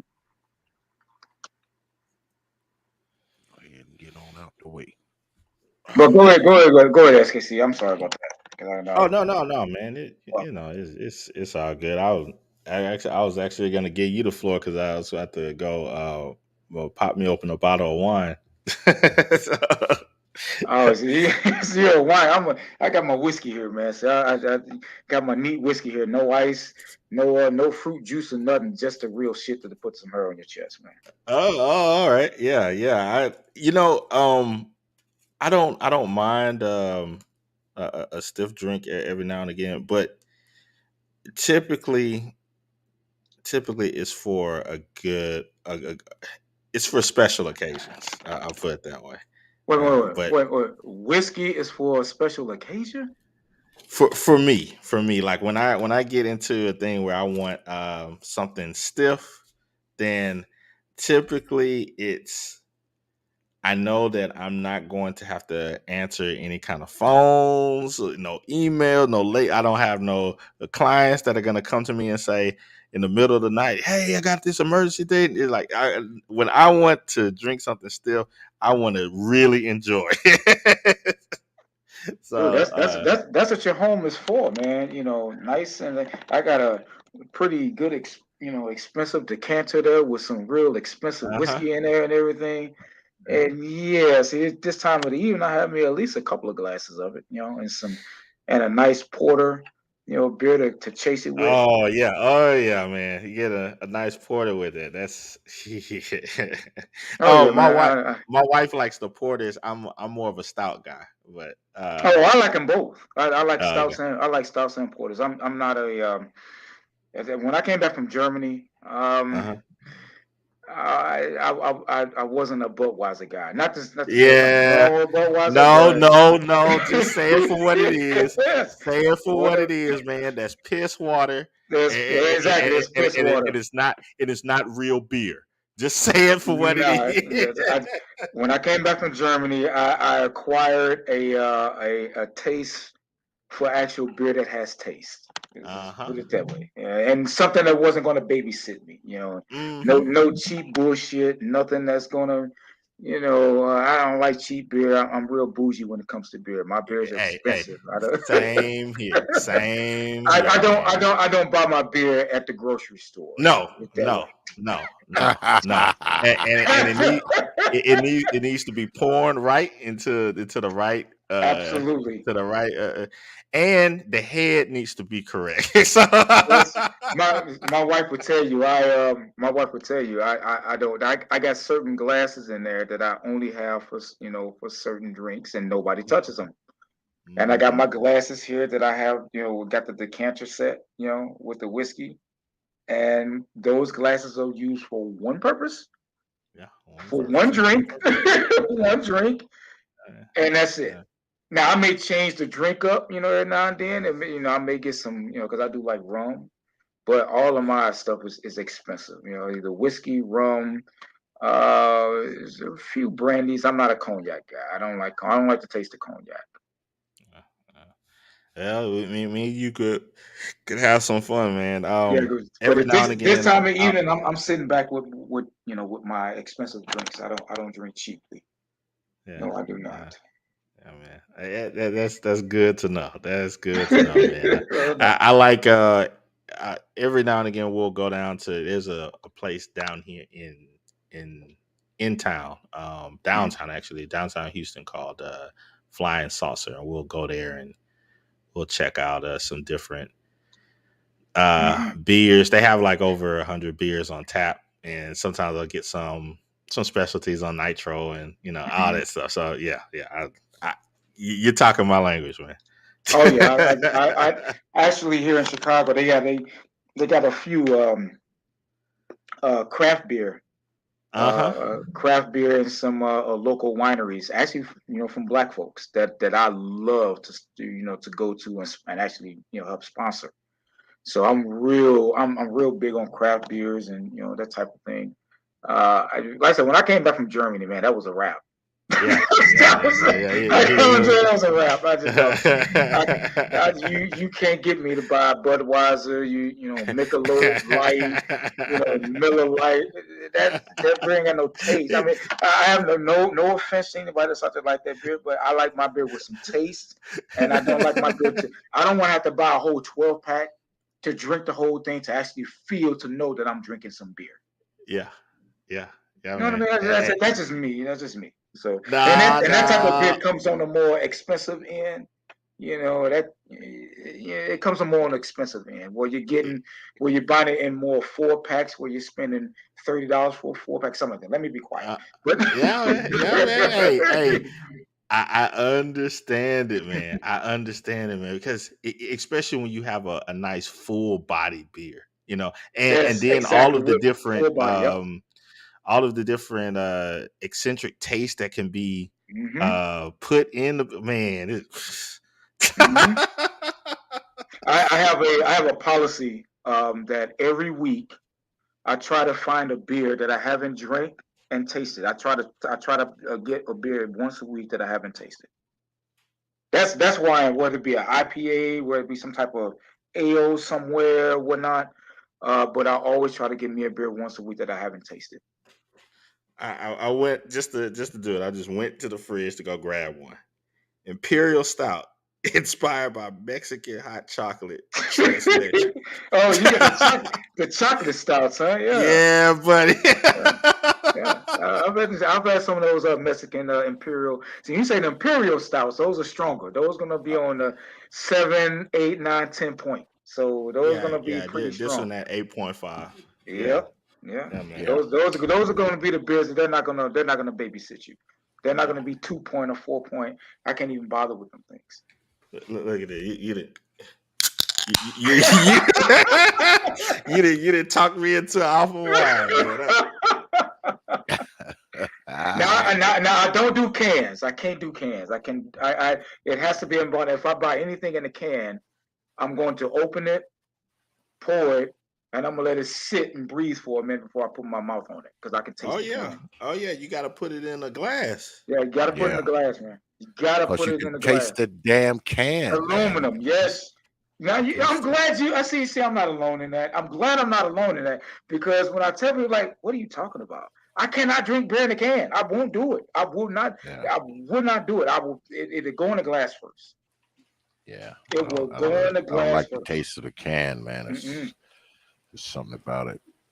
But I'm sorry. I went off. I got us all off on an alcohol tangent.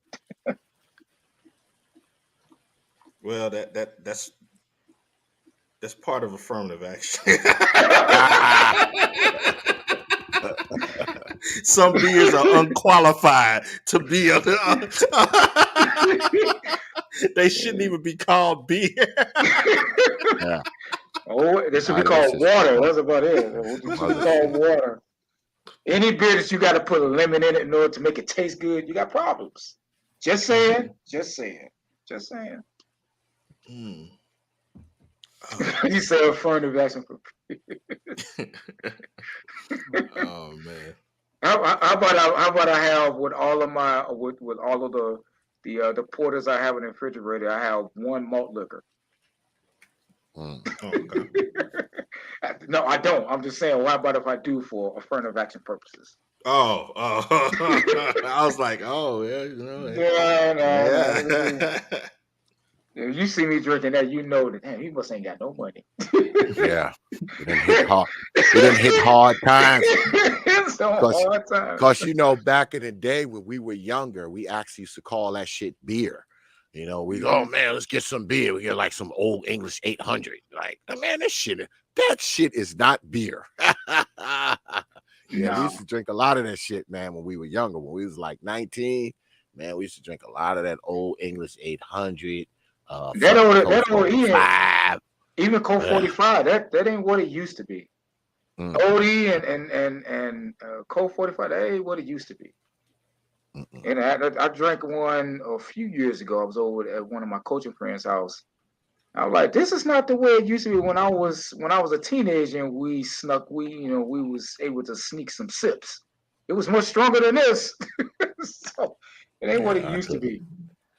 I don't even think I could stomach that shit now, man. And we used to drink that shit by the freaking gallon. You Yeah. know, when we was younger. That was that shit, boy. Damn I old can't. I couldn't. English. I can't. I can't. That type of beer, I can't get anymore.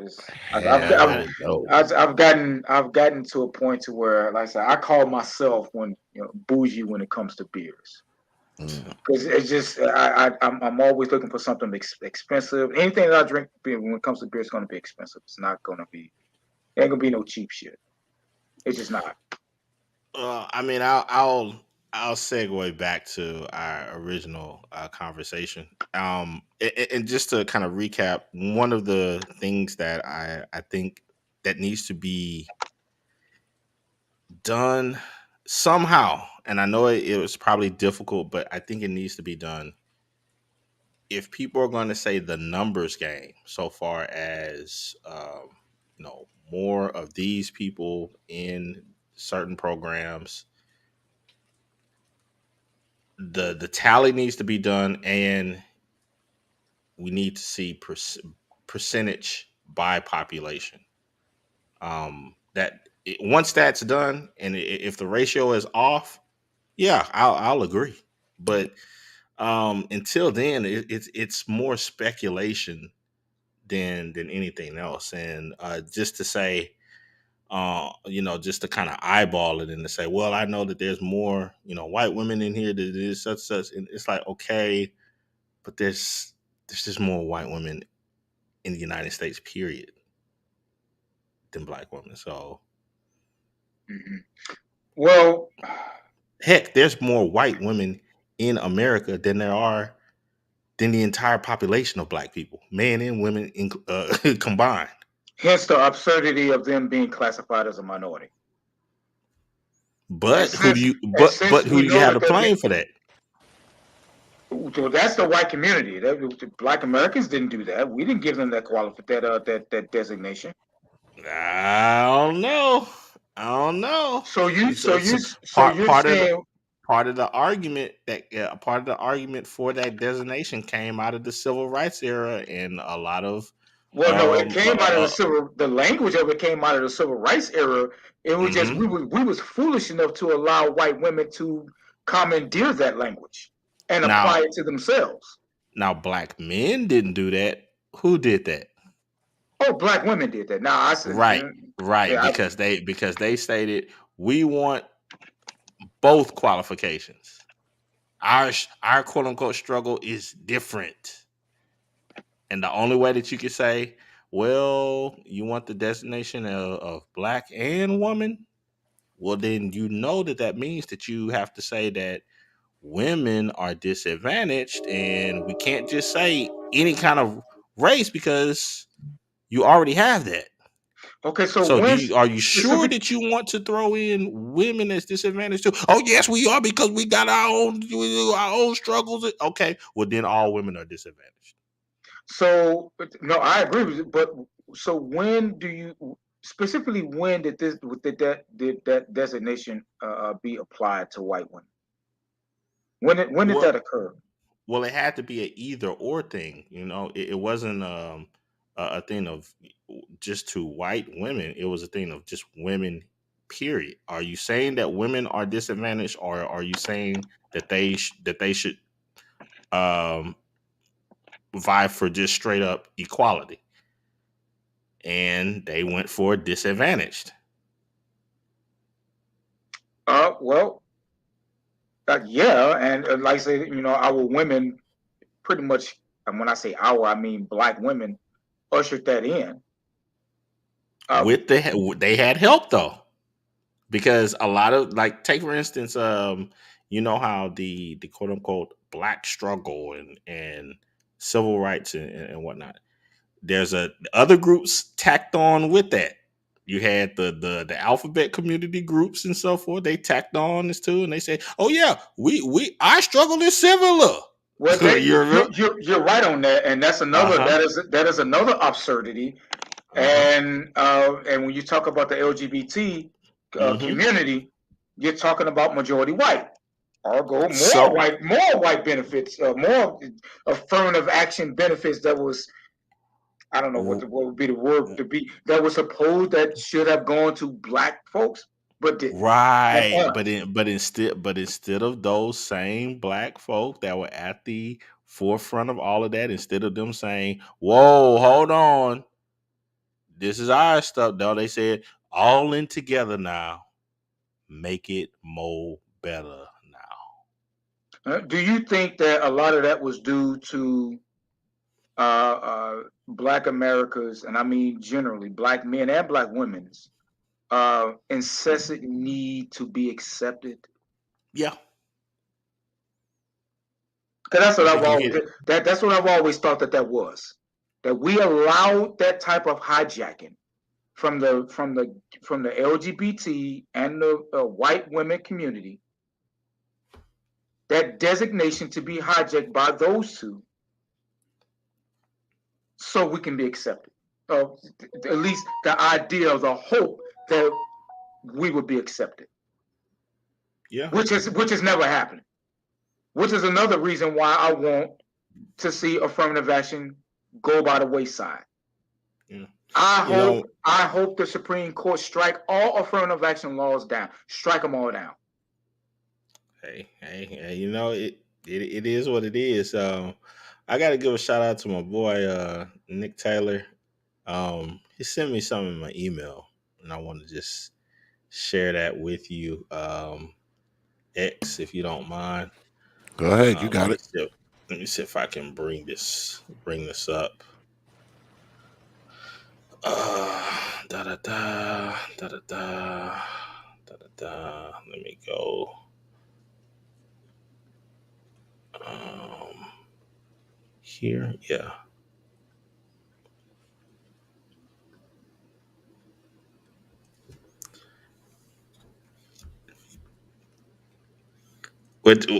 What? Give me your thoughts. Um, Perfect Blackness.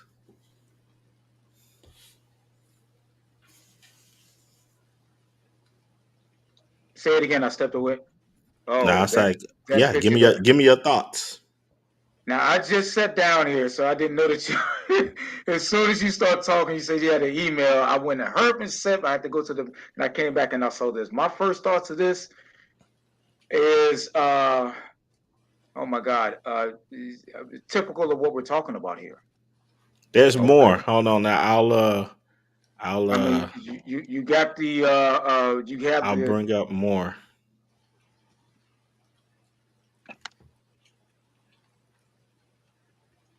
Let me see if I can find it.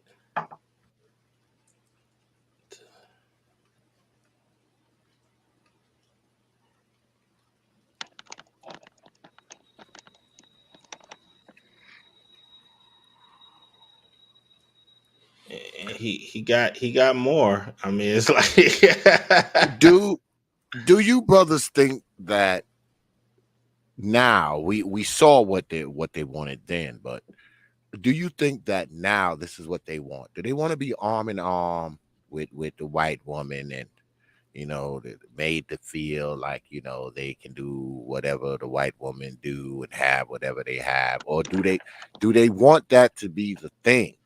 Like, I mean, because you hear a lot of talk about, the white women this, the white women that, but I think that a lot of black women want to be pretty much similar to white women, or they at least want the white women privileges. I mean, so it would White, appear. Maybe I'm wrong. no, white acceptance generally, and within the black community. This is something I think black folks need to really come to grips with and really admit. Generally speaking, white acceptance is the opiate. It's a heroin for the black community. So That addiction is magnified threefold for black women. Yeah, but don't they negate and nullify that when they talk about having things that are exclusively for black people? I mean, you can't have it both ways, right? Where you say, okay, we want these things to be exclusively for black people, and then turn around and say, okay, we want or are we asking the white power structure, white people, white society, are we asking white people to accept us within our exclusiveness? I Are we don't. are we asking white America to do that? I don't think. Answering your question, brother X, I don't think people really. When I say that white acceptance generally is an opiate for Mhm. Black America, and that addiction is magnified threefold with Black women. I honestly mean that, and that is something that I don't think that we have really analyzed, because that's another one of those unpopular things that we don't want to touch. That one of those things that people folks, white acceptance within the black community, that is a currency and I say we in general, that we as a black community, that is the pinnacle of achievement. We seek this. And when it comes to black women, they seek it to the point that they are willing to destroy their own community in order to get it. That is the essence of an addict. perfect blackness. I know you know this name, Shirley Chisholm. Absolutely. Who was she backed by? That I don't know who she was backed by. I do believe that she was backed by definitely the white feminist movement. Gloria Steinem Gloria Steinem, yep. and the feminist movement. Yes, she was. So even There's a, there's from a lot of there's some strong odors with that. Absolutely. so even from the outset, put a black woman at the forefront, even for something as running for president. Mm-hmm.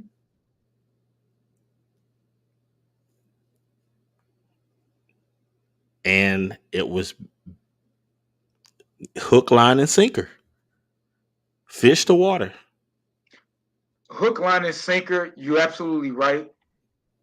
But I would say, uh, I would But say, in order to get the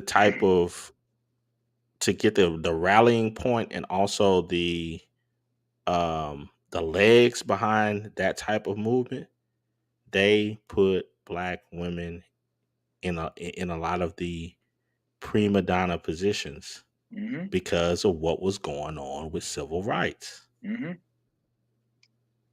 And I would say that them being put in those positions and that is pretty analogous to a drug addict being given just enough drugs to even them out for the day.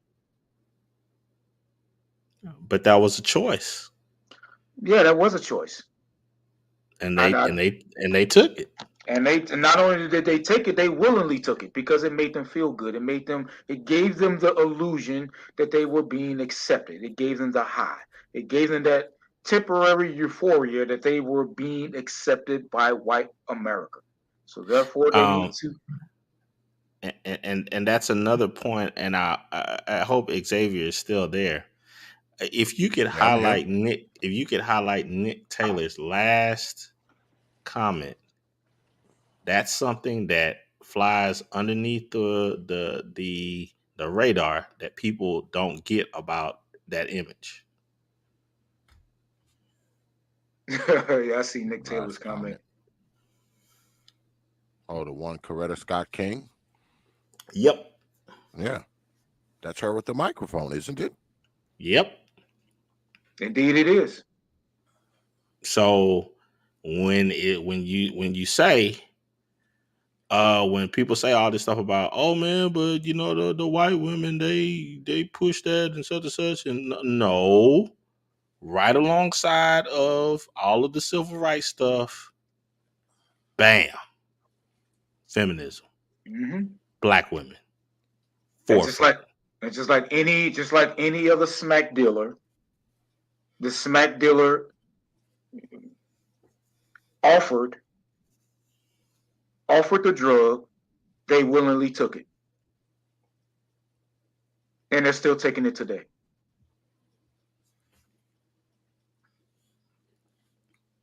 This is like I said, this thing of white acceptance. I think I really do believe, I've always believed that white America, they know, understand this, and are fully aware of this and know exactly how to use it. You know And something. Oh, go ahead, Perfect. I want you to finish first. no, I mean, I was going to say that. I mean, I think that and I'm not saying that to say that they're being malicious or anything like that, or even racist. I'm not even saying. I'm just saying it is what it is. They see an advantage. They're taking advantage. They're taking advantage of that. They're using that advantage, and that's all there is to it. They know our women more so than the men are going to respond to being accepted. Well, And okay. they will ruin their own boys in order to get it. Well, here's another portion of that I think it's my opinion. I have a lot of things to try to substantiate that opinion, but it would take time for me to pull it all up and to read it and all that stuff. But um, maybe we can have the discussion in the future. But this time period and periods of time before this, I think the cards were already on the table that a lot of black women were stating that no, we're not with black men. We're our own entity, and we have special interests that are specifically for us, and we're not with them. This idea of Are you saying that that's always a been there? yes, this idea of a patriarchy, and that the man needs to be at the forefront and as the leader. No, we're not down with that. We want something totally different. I don't. Part of me would disagree with that.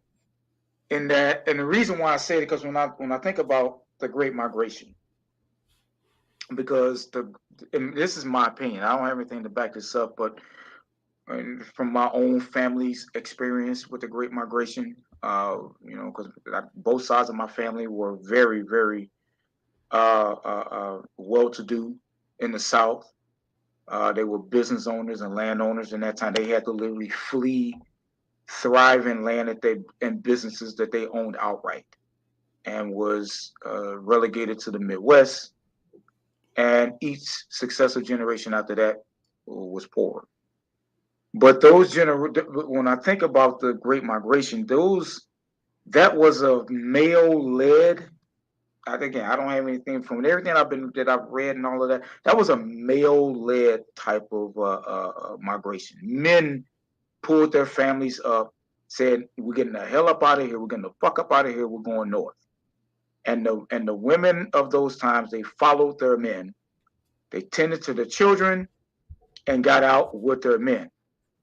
I believe I don't have anything to back this up. I believe that after the Great Migration had settled in pretty good, and when those families started to come to the Midwest and even out west in California, St. Louis, Chicago, Milwaukee, all up north, Detroit, And after decades of redlining,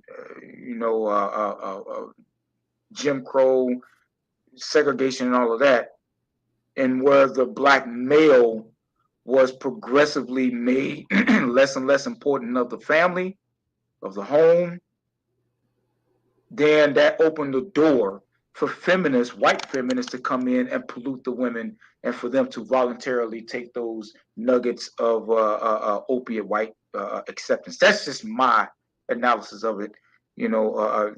After all these years of really reading this and looking into it, that's how I see it. I can be wrong, but that's how I see it. Okay. I don't think it was necessarily. It was always sure you did have the bed wench type of mentality of black women during slavery, but that I believe that wasn't the majority. That wasn't the whole of black women. I think that type of mentality really flourished after the Great Migration, when segregation, Jim Crow, and all that really took a foothold to basically put Black Americans in the position of where they're in today. Okay. You know what? I am going to read something to you. Um, if I could see if I can find this thing really quickly. And that's not me not giving. That's not me not having holding black women responsible. I'm just saying I don't think it's always been there. I think far be it for anyone, because I don't think anyone would say that I don't hold black women responsible, because I do. I am the man that said that the black community is with the crop of women that we have, it ain't gonna be safe with the black with these women. They need to be replaced. But go ahead. I'm sorry. No. Take your time. Take your time, because I'm Yeah, digging this up for you. yeah, because I think that because I've always felt, and I still feel, that that black women have a peculiar relationship between with accountability. They avoid accountability like the plague. I'm just talking Yeah. about in terms of intellectually looking at this. I think it would. I think it really, in terms of the separation of the two, really started to um, uh, the gulf between the black men and black women really started to widen after the Great Migration. That's just me. That's just my take on it. I can be wrong, but that's just my take on it. Because they didn't, because black men weren't viewed as they are by black women during. They weren't viewed like that during that time. Because during that time, at least individually, black men didn't have no problem with taking up arms against white folks to protect their women. But that was during a time where women had something to protect. Now they putting raptor claws on and the eyelashes and the weave and all this other bullshit and calling it beauty. Raptor claws. Well, they have breastfeeding classes now. Maybe they can have some accountability classes. I mean, that would be I nice. don't think not one black woman that get a degree in breastfeeding is going to work outside of Planned Parenthood to help continue murder black babies. Mm, yeah. That is a useless degree outside of Planned Parenthood. That is a useless degree outside of murdering your own people, in my humble opinion.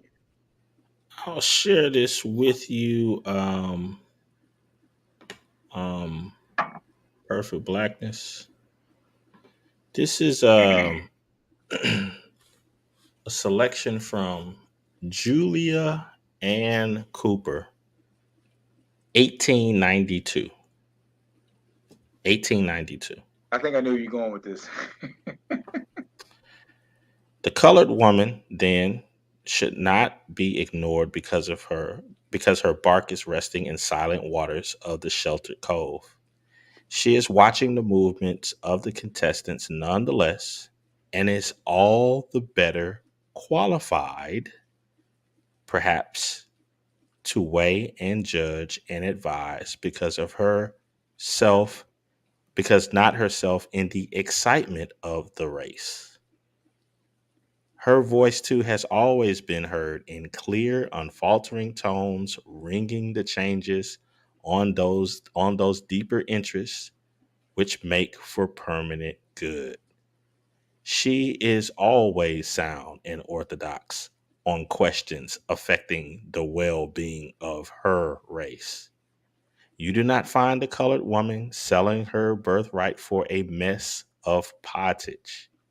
Nay, even after reason has retired from the contest, she has been known to cling blindly to the instinct of a turtle dove to those principles and policies which her mind promise hope and safety for children yet unborn.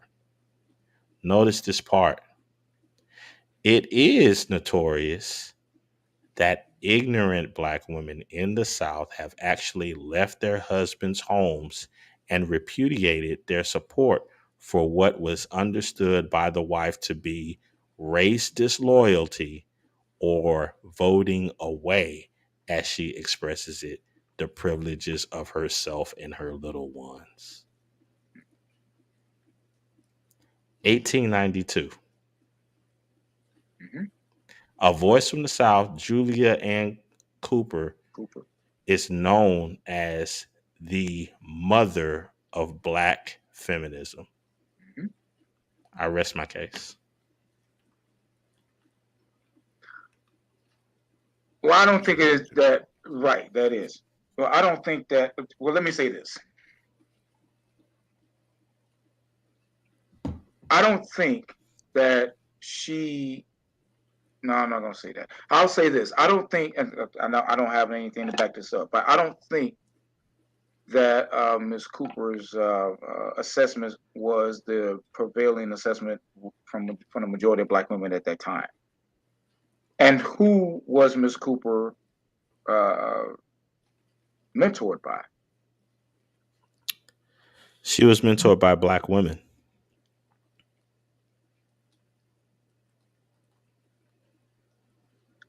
130 years ago. Yep. And did she go to school? She went to school. Mhm. Her contemporaries are and for those who know, Julia Ann Cooper is one of the pearls of Alpha Kappa Alpha. Yes, she Her is. her her her contemporary Yes, she is. was one of the um, uh, progenitors of Delta Sigma Theta. Mhm. Which is another reason why I don't really get off into these Greek fraternities.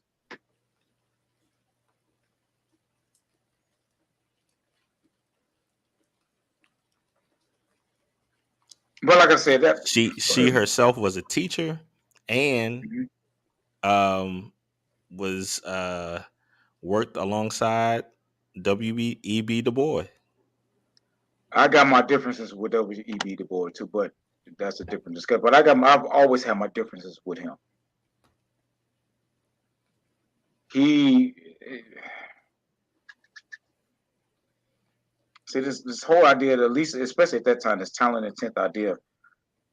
Uh, that I think for me that was poisonous, but that's just my personal opinion. Like I said, what I believe in terms of where I believe where the black woman went wrong. I've always maintained it was during that time. Sure, you had women like Miss Cooper, but I kind of disagree with you that she was mentored by black women because black women at that time um, was they were made of completely different stuff than what you see today, even than what you see of the '60s. Okay. Black women at that time was made of different stuff. Let me go ahead and I mean, you can pull all kinds of individual examples, but I'm talking by and large yeah, I'm talking by and because large at herself. you couldn't have had the Great Migration if you had that mindset prevailing throughout the entire Black America at that time. You couldn't have had it. You could not have had you couldn't have had you couldn't have had the Great Migration before it said fuck this shit, I'm out, as she say in the song, fuck this shit, I'm out. You couldn't have had that if the Well, majority of black women thought like that. well, what I'm saying is that the thought process, the seeds of that thought process were there. Um, it Based wasn't off what? it, it, Based off what? it wasn't this thing of, oh, white women came and um put this in their minds. It's like, no, they were there since the times of, you go back in the early 1800s, where you had um Sojourner Truth and all of those. It's like they had ideas that when you start to read their writings, they talk about being separate from black men and having their own interest. But those It, women it, again, it, like I said, it, you can you can you couldn't have had the Great Migration in the '60s and all that with the black community if you had the majority of black women believe in that. well, I even put it You to couldn't this have. to It would have I been even put impossible. it I even put it to this degree. Um, some people stated, like, there. I was listening to a video that BGS put out, where he talked about what's her name, Susan B. Anthony, Elizabeth Cady Stanton. How he was saying, well, these white women, they got these black women into feminism, um, and they were basically putting up racist tropes about black men. And I'm like, okay, I can debate that. Nevertheless,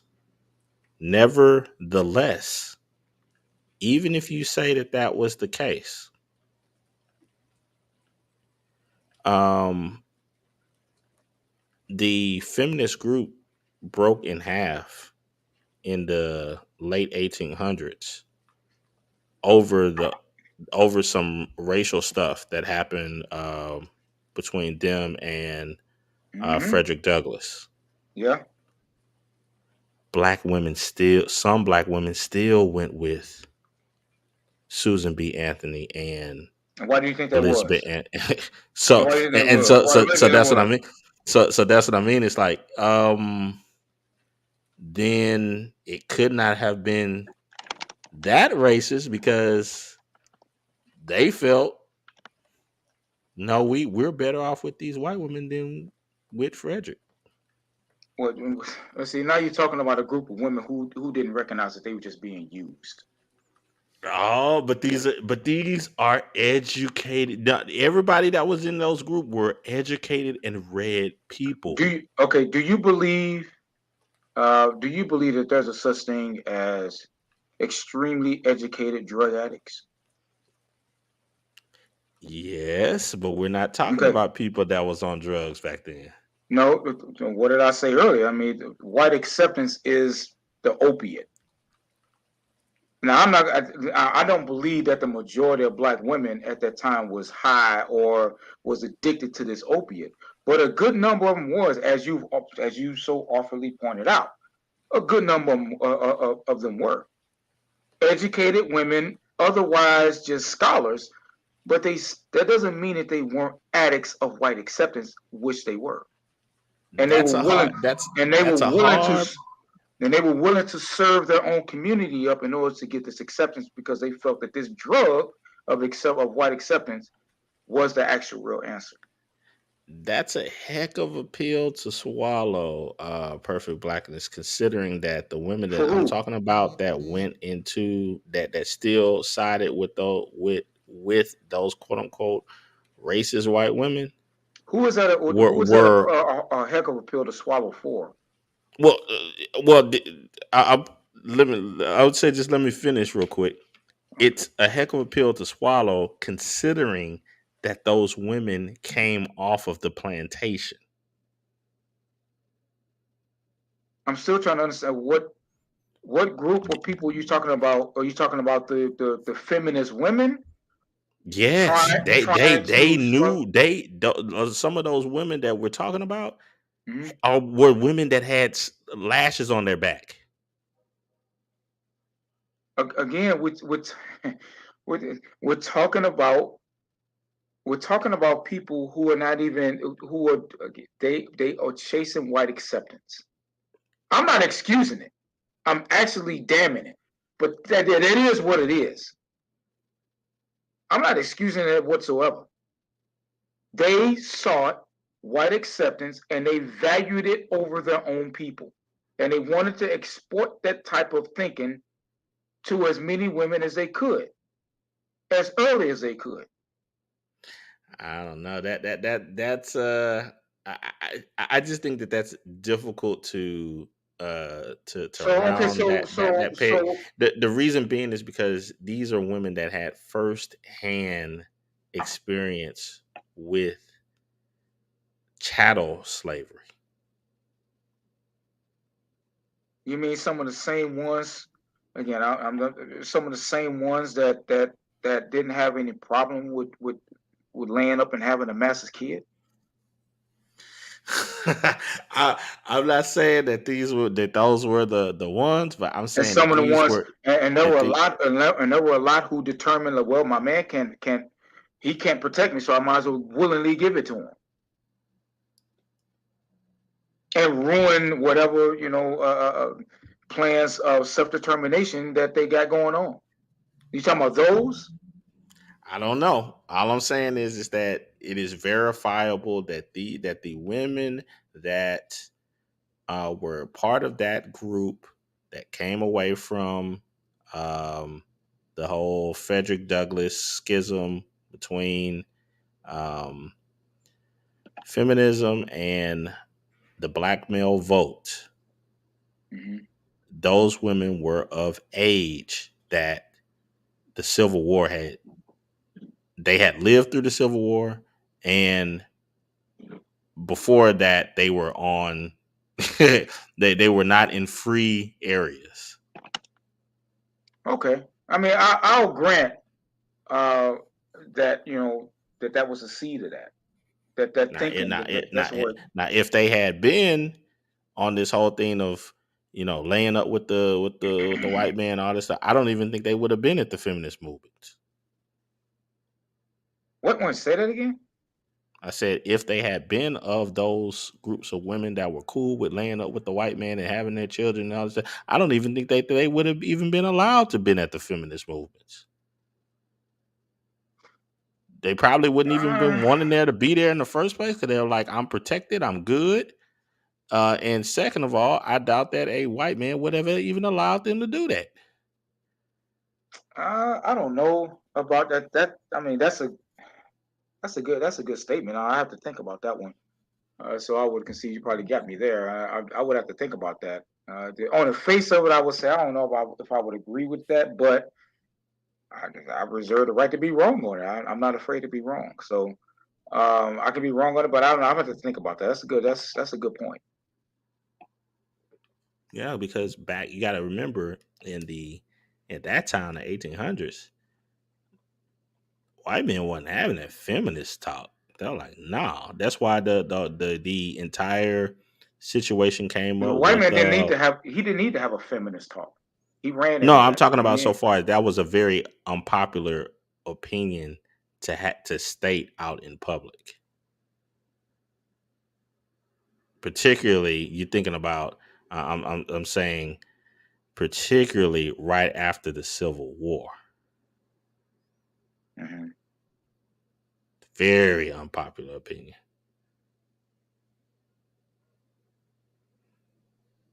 You got to think men had just died at great sums of men had just died. And for a group of women to be talking about, oh, they want their own rights it's like, come on.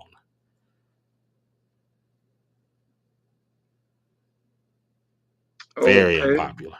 Very unpopular opinion. No, you're right. It'd be unpopular, but it really didn't matter because whatever the white man had at that time, even now, but even especially at that time, white women benefited from it. Feminism has really never been,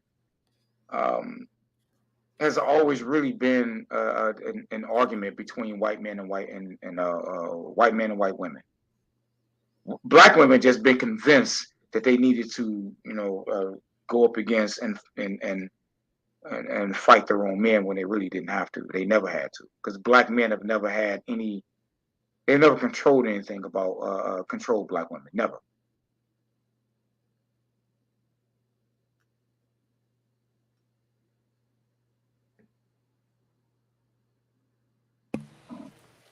Good stuff tonight, man. Good stuff tonight, my brothers. My ass about to lay down. Got to take my old man nap. Now, I'll say this in closing, X.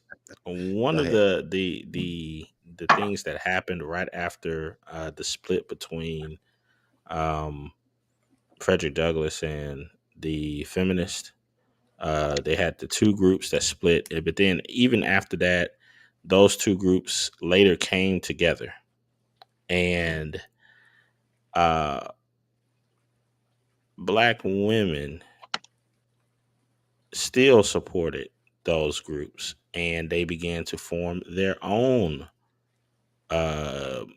groups, because they were saying, even though the black man has his vote, that doesn't mean that things are going to get better for us. Yeah. That was a public statement that a lot of black women held at that time, that just because the black man has his vote, that doesn't mean it's good for us. Yeah. Because No, I don't really I'm not think that disagreeing with black. that. I'm not disagreeing Yeah. with that at all. I don't really think that as far as black people are concerned as a collective, I don't think that black men were ever really considered part of the quote unquote community, if you will, or the group. The only time they really want black men included is during voting time. Any other time, black men don't matter, man. It's not even like, it's not even like you're part of the quote unquote collective of black people. When people say black people, they're They're talking talking about, about black women. yes, they're talking about black women. They're not really talking about black men. They want black men to march in there and vote on the Democratic ticket, and after that, you can go off somewhere and get shot in the head by the cop or some other white man, and might march for you and talk shit. But that's pretty much it for the most part. I mean, that's pretty obvious that, when you talk about black people, I mean, it's really black women, because you can't even say black people without them saying, hey, look, what about us? We need something special just for us. So I think it's always been that way, and it's always going to be that way. That's just what I think. That's what I think. Well, Black progress is never about black people, man. It's about the progression of the black female. which is the importance of spaces like these, because that's exactly what I'm talking about when I say that they have weaponized affirmative action programs against black men to benefit black women. Mm-hmm. Period. And and right now it doesn't benefit the dominant society to give any other benefits. It doesn't benefit to give black men benefit. It just don't. you see what Nick doing down there? I'm gonna leave that one alone. X. I'm not gonna even comment on that. But Nick trying to start some stuff. Aha! Get out of there. Get out of there. He said, "Let me test the temperature of the room. Why is the large generational couple count black men?" Yeah, you Nick. Yeah, you Nick. He trying to do one of those, but Sly. You need to play. You need to play his thing right now, Xavier. Oh You yeah, know how he is. I got it. You know, I'm never gonna get rid of that. I'm gonna have that for the rest of my life. Just for you, my brother Nick Taylor. Already had it in his mind. I played on Led. I don't give a fuck what you played on. This is what I want you to do. Bing, bing, bing, bing, bing, bing, bing, bing, bing. That's what I do. It. There you go. Drummer. Guess who else used to do that? George Clinton. George Clinton used to do the exact same thing. Now you want to compare dude to go, nigga, hit the bitch, boom, hit it, smoke this shit, boom, hit it, try that bitch, take it off, hit it, hit them brakes, hit it, blow that way, hit the left. That's not, he ain't George Clinton. Brother Taylor got that shit down packed, man. I hear it coming out of people's cars, and I see these motherfuckers' heads in there. I'm like, what are you doing? Man, this shit is dope. You mean as in heroin? Man, hit that left at the end of the block, hit that right, watch the speed bump. Nigga, hit them brakes. Smoke this shit. What? What are they talking about? What does that even mean? How do you make a name? All right, Slide, what would you name that song? That's what you what? Somebody help me. This shit makes them. Hey, there you go, Dollar Washer. Hit them brakes. but Nick, you gotta have the chorus in the background, so check that. Hit brakes. Look at Sly face. He like, hey, wait a minute. I think they own it. That shit is hilarious, man. Notice I still have it. That shit is hilarious. That's my brother Nick Taylor right there, boy. I like to know why he think that is, though. To answer his question, I like to know why he think it is.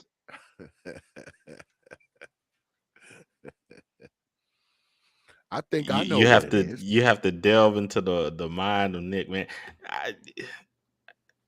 There are a few people that in the space that I enjoy listening to them give their thought patterns on a variety of topics. Nick is one of them, man. It just is, man. Man, so I would say ask him. He may put it in the chat for you. That's what I would like to know. I mean, why does he think it is? I mean, seriously. I mean, really, intellectually, why does he think that is? Yeah. I think he wrote something there. Hold on. Let me bring it up. Row.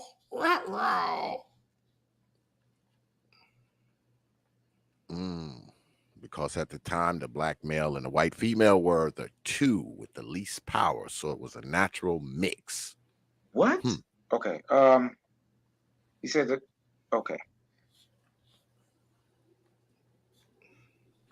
Uh-oh.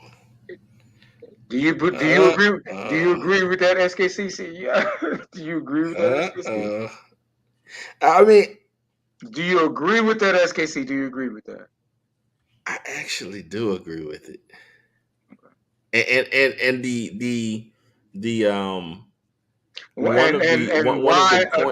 why how would white females be one of the two least powerful at that time? Yeah, at that time, yeah. I mean, good grief, just think of what's his name, James Earl Jones, and what he had to say. He spelled it out. He spelled it out in the interview. What did he say? Oh, he stated. Oh, let me hold on. Just to hold your horses. Don't go nowhere, X. Hold your horses. Yeah, I'm not going anywhere. I'm about to take my old man's nap though in a little bit. So yeah. Hold on, just a second.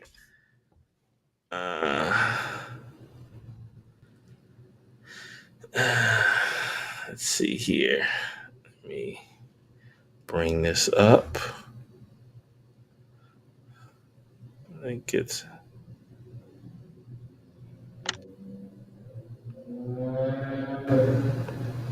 okay. Let me bring this up real quick. Yeah. No. Share screen. Share screen. Don't talk to me yet, beer. And are we saying that the black female was more powerful than the white female at that time?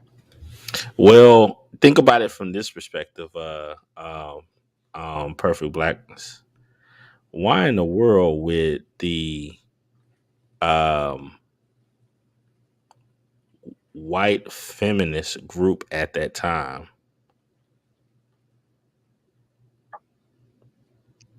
SKC, get behind Shirley Chisholm for SKC, president?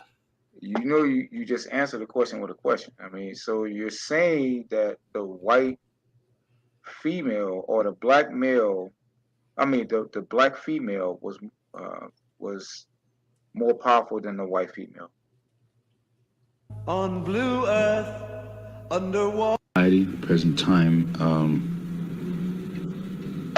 are going through an identity change, an overreaction from Aunt Jemima, where there was the complete submissive black woman, especially to the white man, where her sex was a barter item and so on.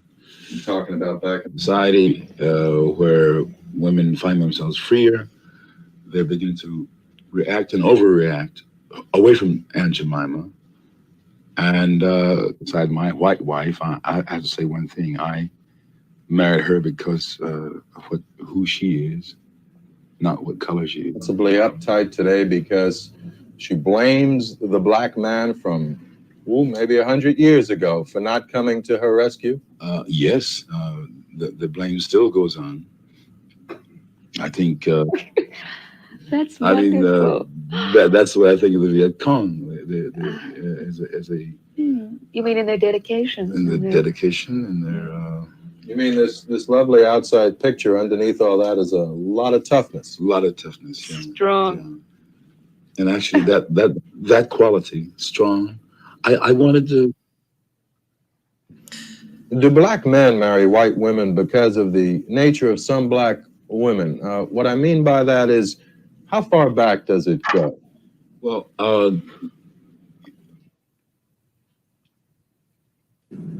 Julian, how would you define? I'm not sure if this is the one because I think they're doing all sorts of cuts in this because as you see, some of the questions that they set up are being cut out.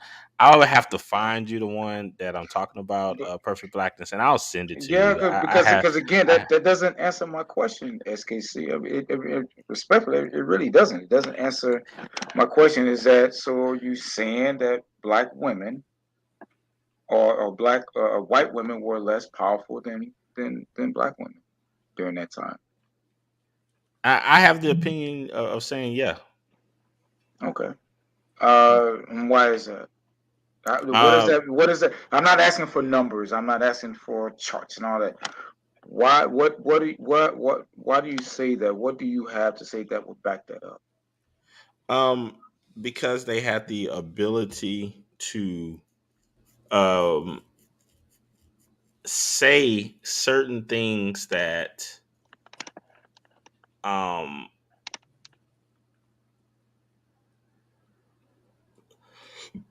that white women couldn't in mass because You said, what time are we talking about? Because I want to make sure we're talking about the same time. Civil rights era. Civil rights era. So the time between, I would say, the 40s through the 70s, right? Yeah. So okay, so here's the deal. This idea of a patriarchy, so far as these men who could just prevent you from doing this, that, and the That is other. that has never existed in the black community. Never existed in the Correct. black community. It has never existed. Never existed. But So that is something. my question That wasn't patriarchal in nature. I was asking about the women. correct. And just let me complete the thought. So since that never existed, on the opposite side, white women did have a patriarchy to deal with. Mm-hmm. They could just jump up and just say this and that and do whatever. That's true, but does that Because there was mean gonna be a very quick and hard response? response to that. Right. But Black does that men never had mean the power to do that. but does that mean that the black woman was more powerful than the white woman? Okay, so once civil rights came through, yes. Really? So Yes. so if that's the case, then we should be able to go into history and find the black woman equivalent to, say, Tulsa, Oklahoma.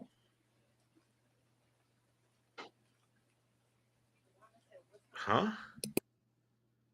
What you're saying that black women were more powerful than white women?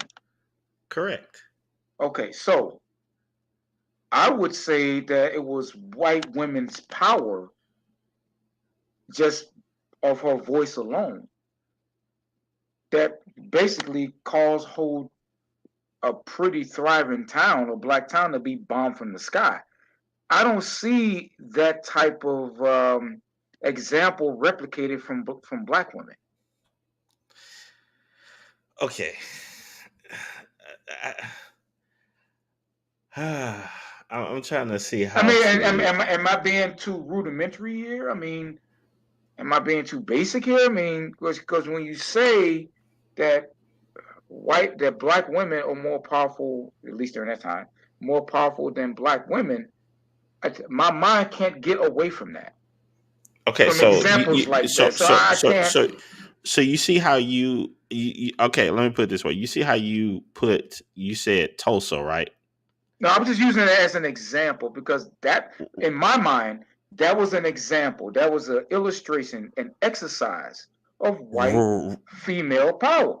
Right. So this is what I'm saying to you. This is what I'm saying. So in that, when you use like the example of Tulsa, what you're stating is you're putting both groups together, whether you want to see it that way or not, because the Well, which group? the Black women or black? the white men were the one who came in and did the damage, right? It They did the wasn't white damage, but they women. did the damage on the voice, on the say so. I want to say that, I mean, that's wrong. On the accusation of a white woman or a white teen. Okay. So to make the female teen, rather to female make the connection, what's being stated is this. And if I'm not mistaken, I think Nick put it in the chat. But I can't find it. But I think what the statement was basically saying is when you make a comparison out of like white women and white men and black women and black men. Well, I wasn't the one that made the. I wasn't the one that made the original comparison. Now, SK. No. I'm talking about Nick. I'm talking about Nick. What he was putting forth. The idea is that when you look at those groups, white men, white women, black men, black women, white men had the power over white women, correct? Oh, absolutely. Yeah, he did. Black men never had the power over black women. At no time in this history in this nation. Okay, so it would make sense that the two groups that did not have power over the other would get together because they understand that, hey, in your group, this guy has the power. In my group, this woman has the power. And I don't want to be in a relationship where this power dynamic is going on. I just want to be in just a straight up relationship. And we already have that understanding because we both know what it is to be under the thumb of someone else. Okay, but I would say that that's a little. I would disagree with it in that because on one side or one part in that, even though he may have been a male, he still did not have any type of agency over his own body. While the other, while she didn't have full control over her home and all that, her voice carried weight and could actually get people killed. And But and have whole towns bombed from the sky. Have well, whole communities basically stolen just on her word alone. You don't find that example replicated either from black men or black women during that time. You just don't. So I think that it would be a gross comparison to even put But those two together. It but would be a was gross that comparison. power? Was that power or was it privilege? We could say power, privilege. We can couch it how we want to say it. I will say, but what is a well, fact is that one side didn't have that, whether it be power, privilege. Black men well, didn't have it. well, I think what the argument, the overall argument is, Perfect Blackness, is that I think what the quote unquote argument from the white woman's perspective would be,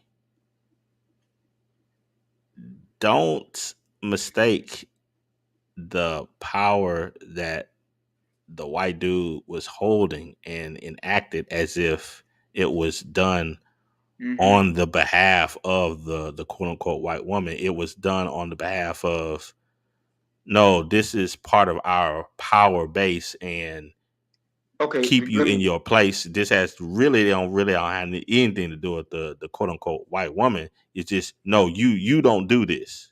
Okay, then to that I would say respectfully, SKC, respectfully, I would say to that white woman who would make that argument, I would say that would be a immensely disrespectful comparison because still, for whatever reason that it was done, you still have one side that can never even do that at all. Nick And hit you it on can, the head right there. and you can. I don't read the. If you wanna I put his I, comment up, there I it really is. That's what I was coming at. okay. So he said that you have to forgive me, SKC and brothers. I don't really read the chat too much. I just don't. So he said, the white woman was his property. Okay. Uh, but those two, you want to say that he was that she was the white man's property? She still had privilege that one property didn't have. So Yeah, you can't see for me. It not only is it absurd, but it's also disrespectful to put the white woman in the same struggle category, for lack of a better term, as black men. It's disrespectful because white women, black men at that time, at no time in this history did black men had I don't know, white Karens in the basement. But we know white women being owned by white men and all. She had the privilege to have a black buck in the basement, and there was nothing that black male buck can do about it. Nothing. So when we sit and try to shoehorn these damn comparisons between those two, it's disrespectful.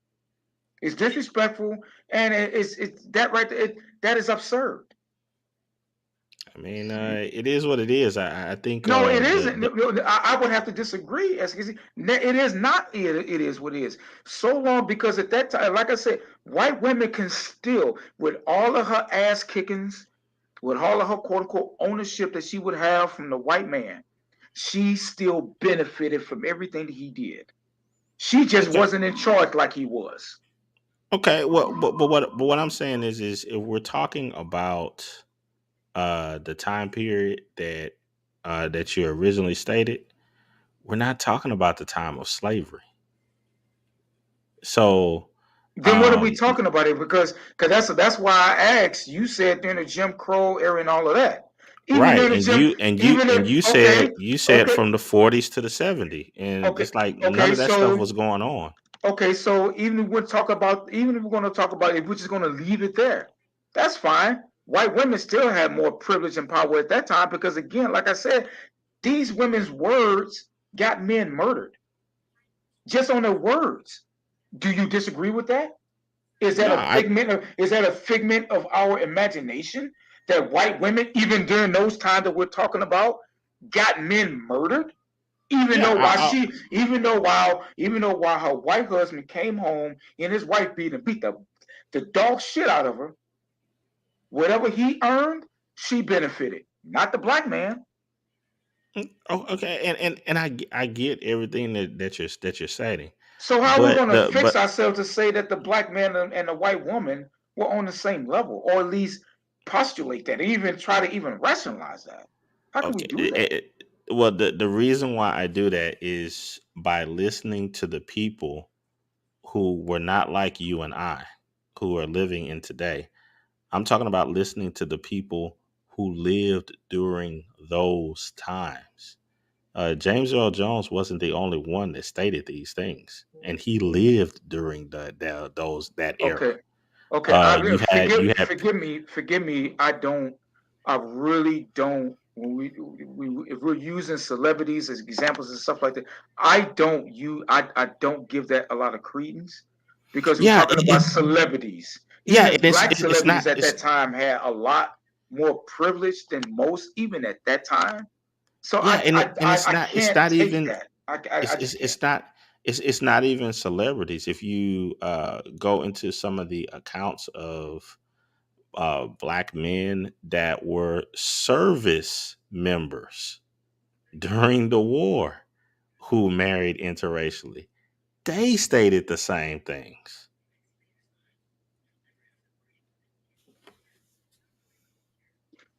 So their statements were to the effect that black men and black women pretty much on the same level.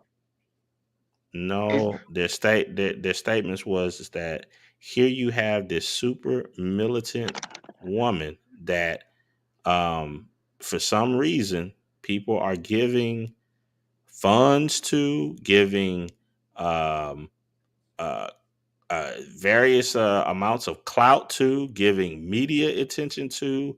They're getting positions within university.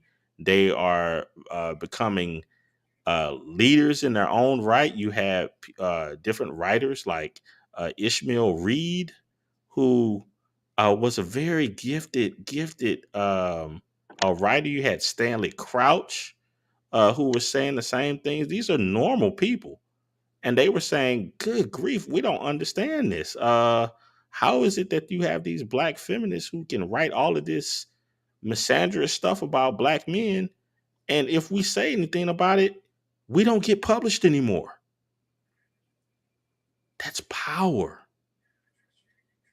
And then if we try to get um, tenure at universities, we don't get accepted, but the black feminist does.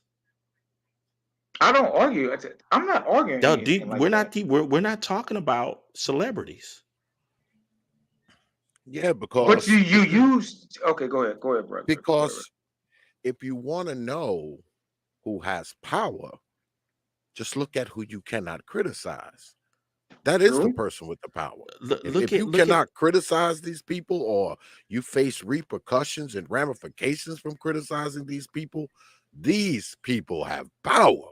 That's true. Do they But not? how do you think when it people like Kimberly Crenshaw, Barbara Smith, Alice Walker, Toni okay, Morrison, okay, Bell Hooks, how do you think all of them became household names? These and aren't celebrities.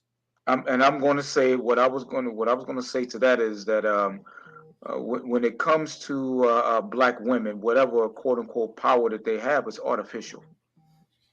It's not Okay. genuine. It's not. Okay. It's artificial.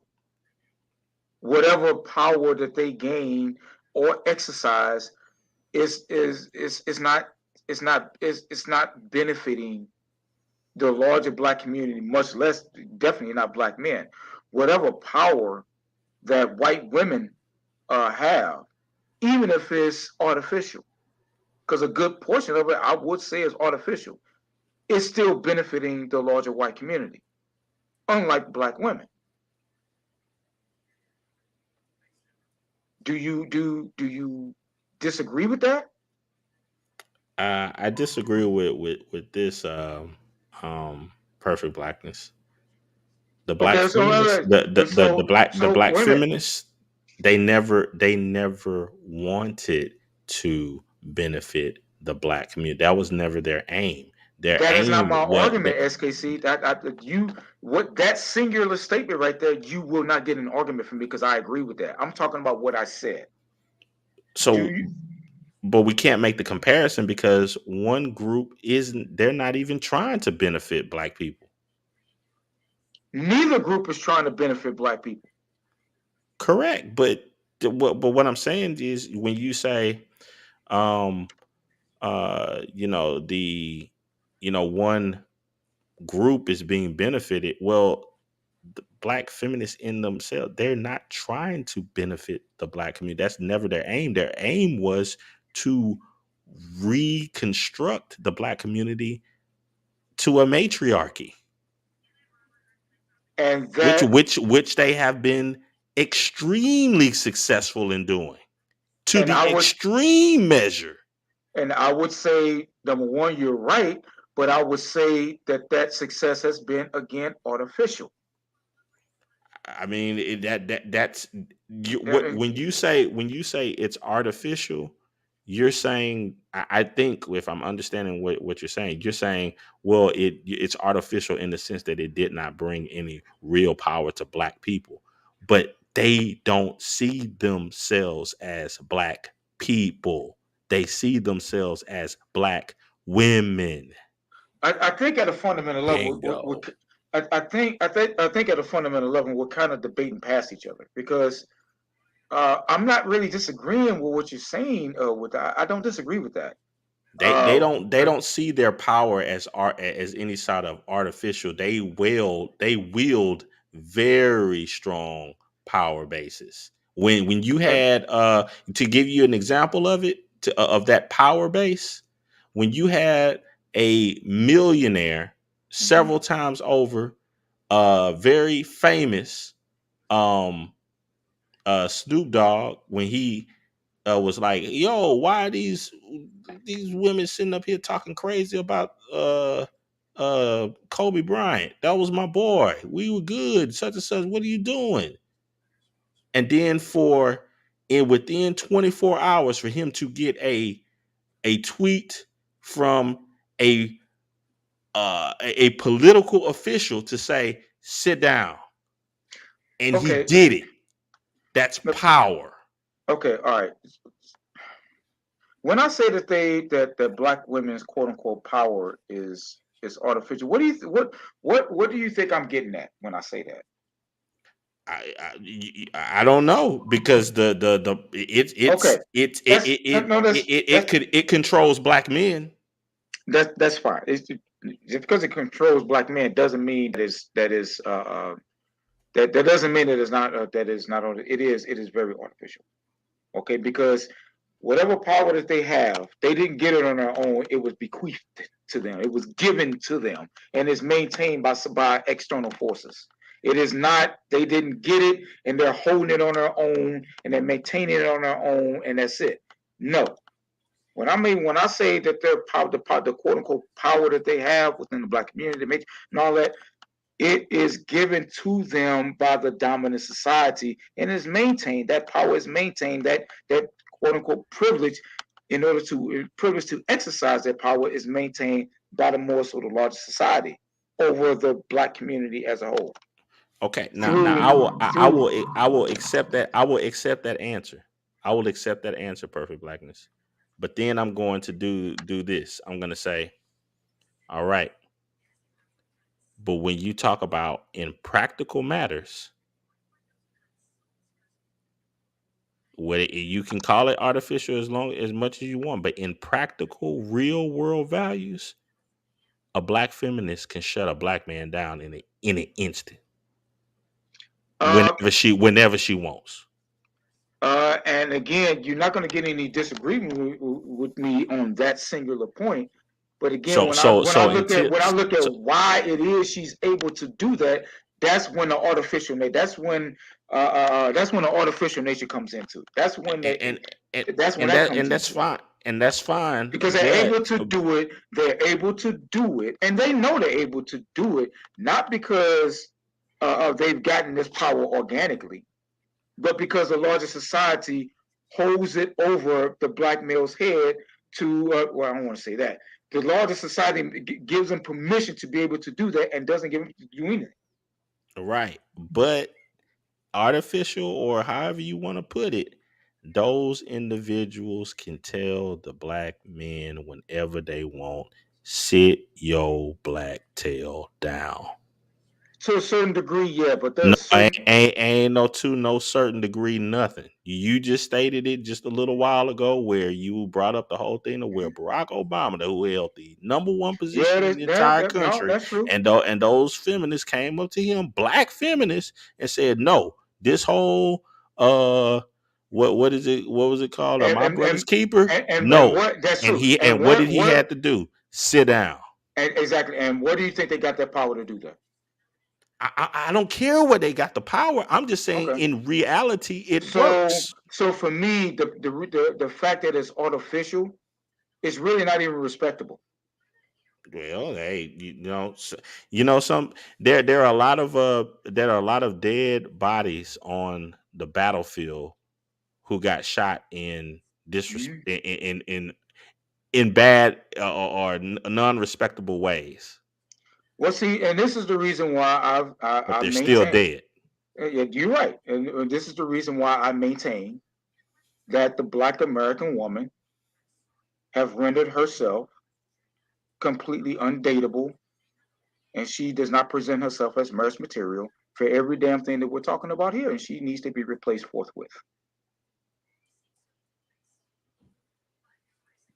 Hey, I mean, hey, I'm not gonna fight you on that, but so far as the perceived power versus actual power, I think that for black men, that's a non-factor because when, basically when you can have black men dying primarily by police officers, and for people that want to throw up that mantra or fly that flag, but you have the group led by black women, and in the um I would say a setup of said group, it says that there will be no black male leadership in this group.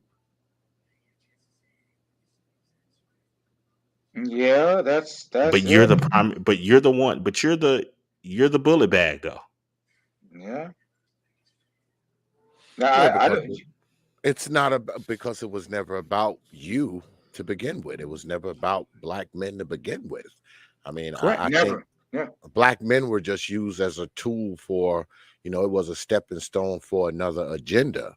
I mean, it was never really about black men. I mean, the death of black men by the hand of policemen was merely a tool, to achieve something bigger, something broader.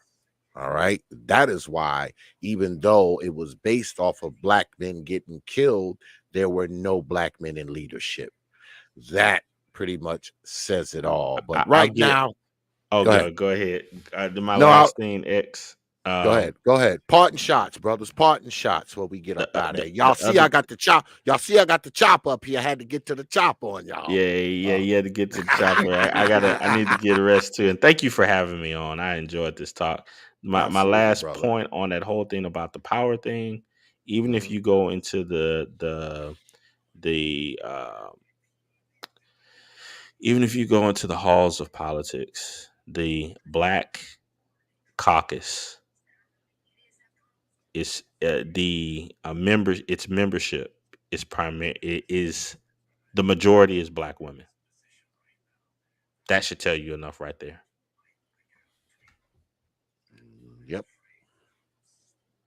There it is.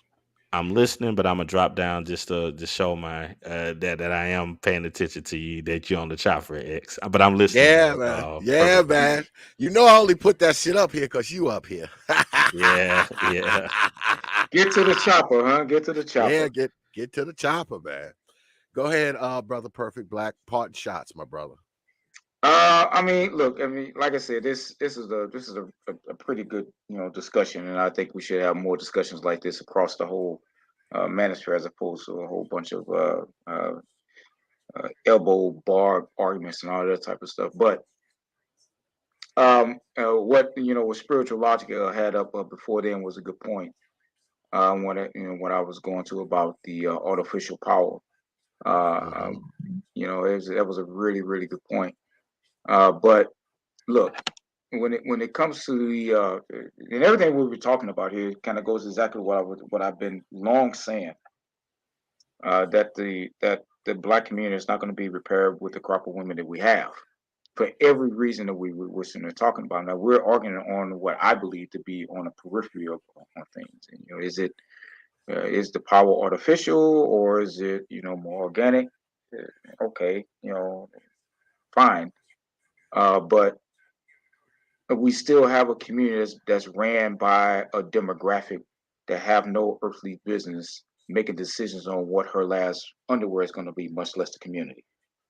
And the larger society could not be happier, because a most irresponsible mindset is running an entire community. Whether it be organically or artificially, they're running it. And I guess they would say, well, that's power. Okay. But still, we are in a community to where we are ran by basically children, so to speak. Individuals who have no business being in authority of their own lives. And I actually mean that, because they have demonstrated that they cannot manage their own lives, much less the lives of any other human beings within the community. So for me, they should not be running it. So, but I see the chopper there. I'm not gonna get in the chopper. I've jumped out a lot. I've jumped out a lot of those in my time. So enough of that. I will definitely get into the chopper and get into this bed. Yeah, man. I appreciate you, brother Perfect Black, as always, my brother. All righty, man. Thanks a lot. Peace. Yeah, man. We're gonna go ahead and wrap it up, man. Go ahead and wrap it up, man. I appreciate everybody coming out tonight. Yeah, for those of you who are wondering, this is a little short clip of me and my wife. We took a helicopter ride. We was down in Kissimmee, Florida. This was like last year. And of course I brought my camera and filmed the shit. So this is just a little clip of it. This is my version of Get to the Chopper. Me and my wife, we rode around the city in a helicopter when we was down there. So that's what this is, y'all. But yeah, good stuff tonight, man. I mean, very, very good conversation. Good stuff, but that's like two of my favorite folks, man. Brother Perfect Black, my Chi-Town brother, and of course, my man, Brother Supreme, two of my favorite folks up on here on YouTube, man. Nice moderated discussion. Nobody yelling, nobody screaming, shouting, or threatening to pull up. So, it's always good. And shout out to my brother Hulk, with the $5 super chat. He says, salute Brother X and panelists. I appreciate that, Brother Hulk. That $5 super chat. When you drop coins on this platform, you get this.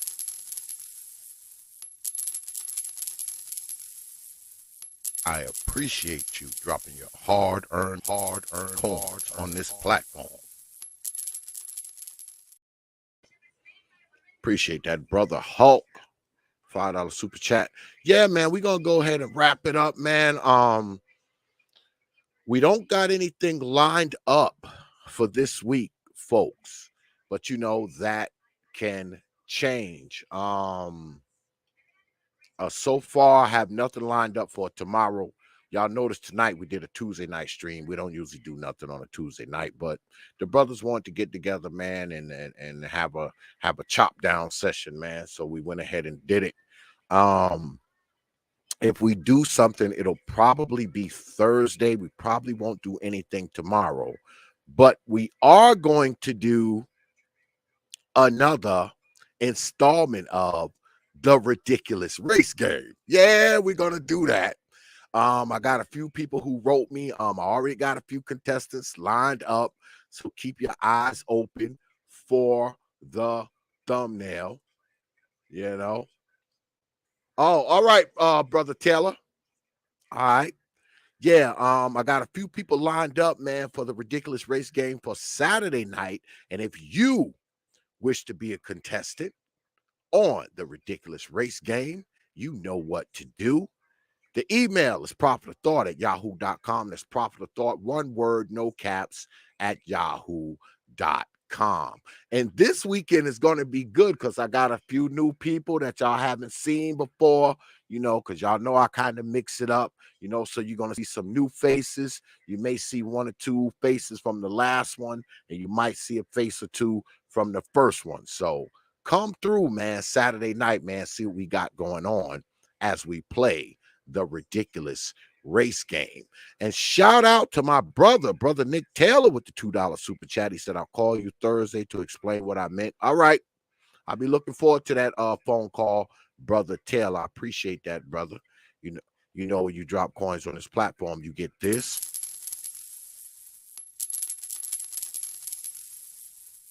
I appreciate you dropping your hard-earned coins on this platform. Appreciate that, brother Taylor. Yeah, man, I'm gonna go ahead and wrap it up, you know, because my ass is old. I gotta go take my old man nap.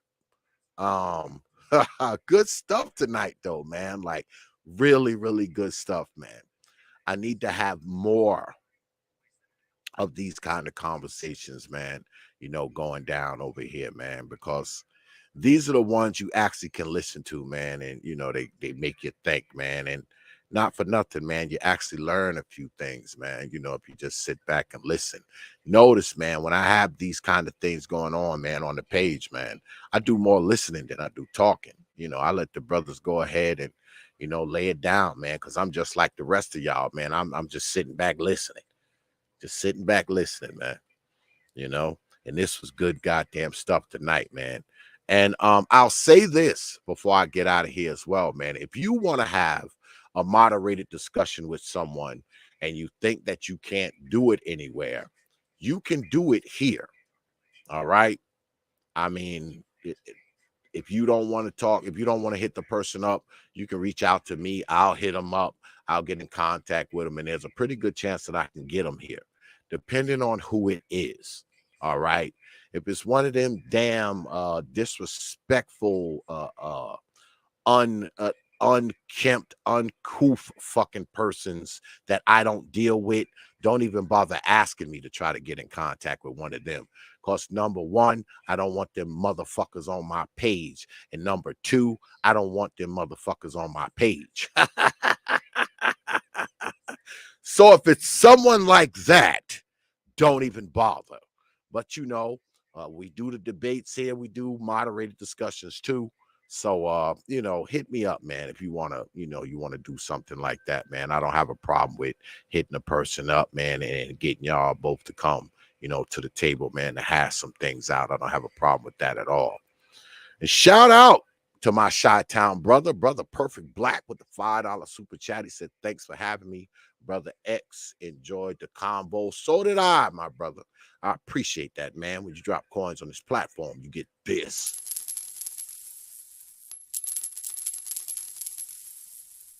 I appreciate you dropping your hard-earned coins on this platform.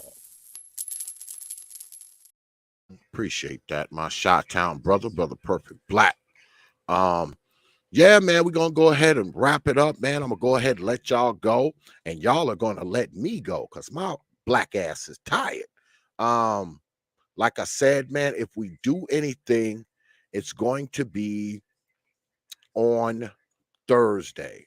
Yeah, if we do anything, it's going to be on Thursday. I don't think I'm doing anything tomorrow because I did something tonight. So I probably won't do anything tomorrow night unless something comes up. That's different. If something comes up, then maybe, we'll do something. But as it stands now, man, I don't have anything planned. I don't have anything in the books. I got something that's kind of working out for Thursday. I probably won't know what's going on with that until sometime tomorrow. And as far as the ridiculous race game goes, that's already in the works. Just keep your eyes open for the thumbnail, because like I said, I already got people signed up. So like I said, if you want to participate, man, just hit me up on my email, man, and we'll make it happen. All right. So I want to thank everybody, man, for coming out tonight, man. As always, like I always say, man, you could have been anywhere on a Tuesday night, man, and you decided to be here, man. It's appreciated, man, because I don't take you folks lightly, man. I never have, and I never will. You got my word on that. Shout out to my brothers, Brother Supreme and Brother Perfect Black, man, for coming through, man, and giving us a good conversation, man. More than anything else, man. Giving us something to listen to that didn't have us disappointed, disrespected, or disinterested. And I appreciate both of those brothers, man, for coming through tonight, man. Good shit tonight. I might fuck around and make this pay-per-view. You might have to pay that $4 to watch this shit. I got to think about it. But those of you who was here tonight, man, I appreciate all you good folks, man, as always, man. Y'all know what it is, man. And with that, I will leave you with 3 words, like I always do. Open your minds.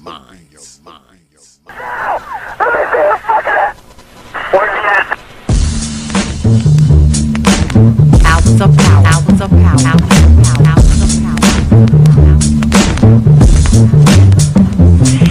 And so a community is where you control your police, you control your commerce, you control your education, you control your house. We don't control none of that. We live in a hood. Huh? Well, what about the Negroes that get out? Oh, well, see, my cousin, they say he's a multi-millionaire, almost at $1 billion. 3 PhDs, working on 2 more. Driving down the street in Chicago in his Rolls Royce, enjoying himself, and he hears these sirens and looks in the mirror and sees this cop car flashing lights. He squeezed the steering wheel, man. Heart beats fast. Because he knows the price of a Negro, what it could be. And then when that cop car passed him by, he said, thank God he wasn't after you in the first place, punk. That Negro thing you can't get away from. It's universal. They wasn't coming after you. With all your millions, with your Rolls Royce, with your PhD, didn't help. That's the hood. Huh? Why do you think you never pick up the paper till you read over and over and see white families come? You think of the thousands of black cops in America. Why don't you see white families crying as black cops shot my loved one 42 times in the back of the head? Why do you think black cops are more? You think they're more spiritual? Think they're better? No! They got enough sense to know that white folks ain't gonna tolerate it. And I will stop in our neighborhood when we decide we will not tolerate it. Now, if we was organized, which is hard to organize people who are just gonna run crazy and you don't know you're crazy. But if we were, with the money we have, and the many people who would come to our aid that don't know what it's like to be a Negro, and we said, look, we saying, if we don't get a federal law to deal with police brutality, that anytime a cop or anybody carry a gun, have to have a license, just like you used to drive a car. And if you use it wrongly, you'll lose your license.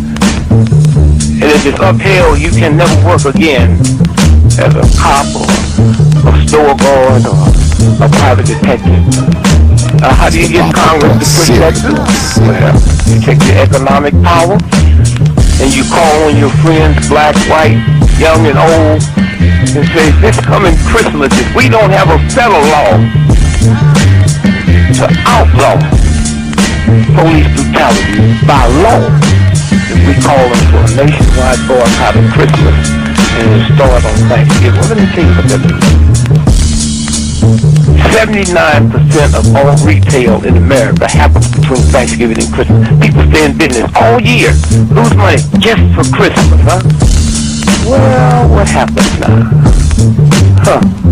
Factory Avenue, Toys R Us, Sears and Roebuck, Weston House. They will get the bill, and all they got to do is make one phone call and say, Harry, that's the senator, I want that bill pushed through in 3 days. Okay, it's an economic thing. It's that simple. But we have the power, but the system has wiped us out so bad. Hours of power. San Antonio, Lincoln 6. Go ahead. Clear suspect down, 10-4. 10-4. The officer's code 4. We have one suspect that's been shot. Open your mind, your mind.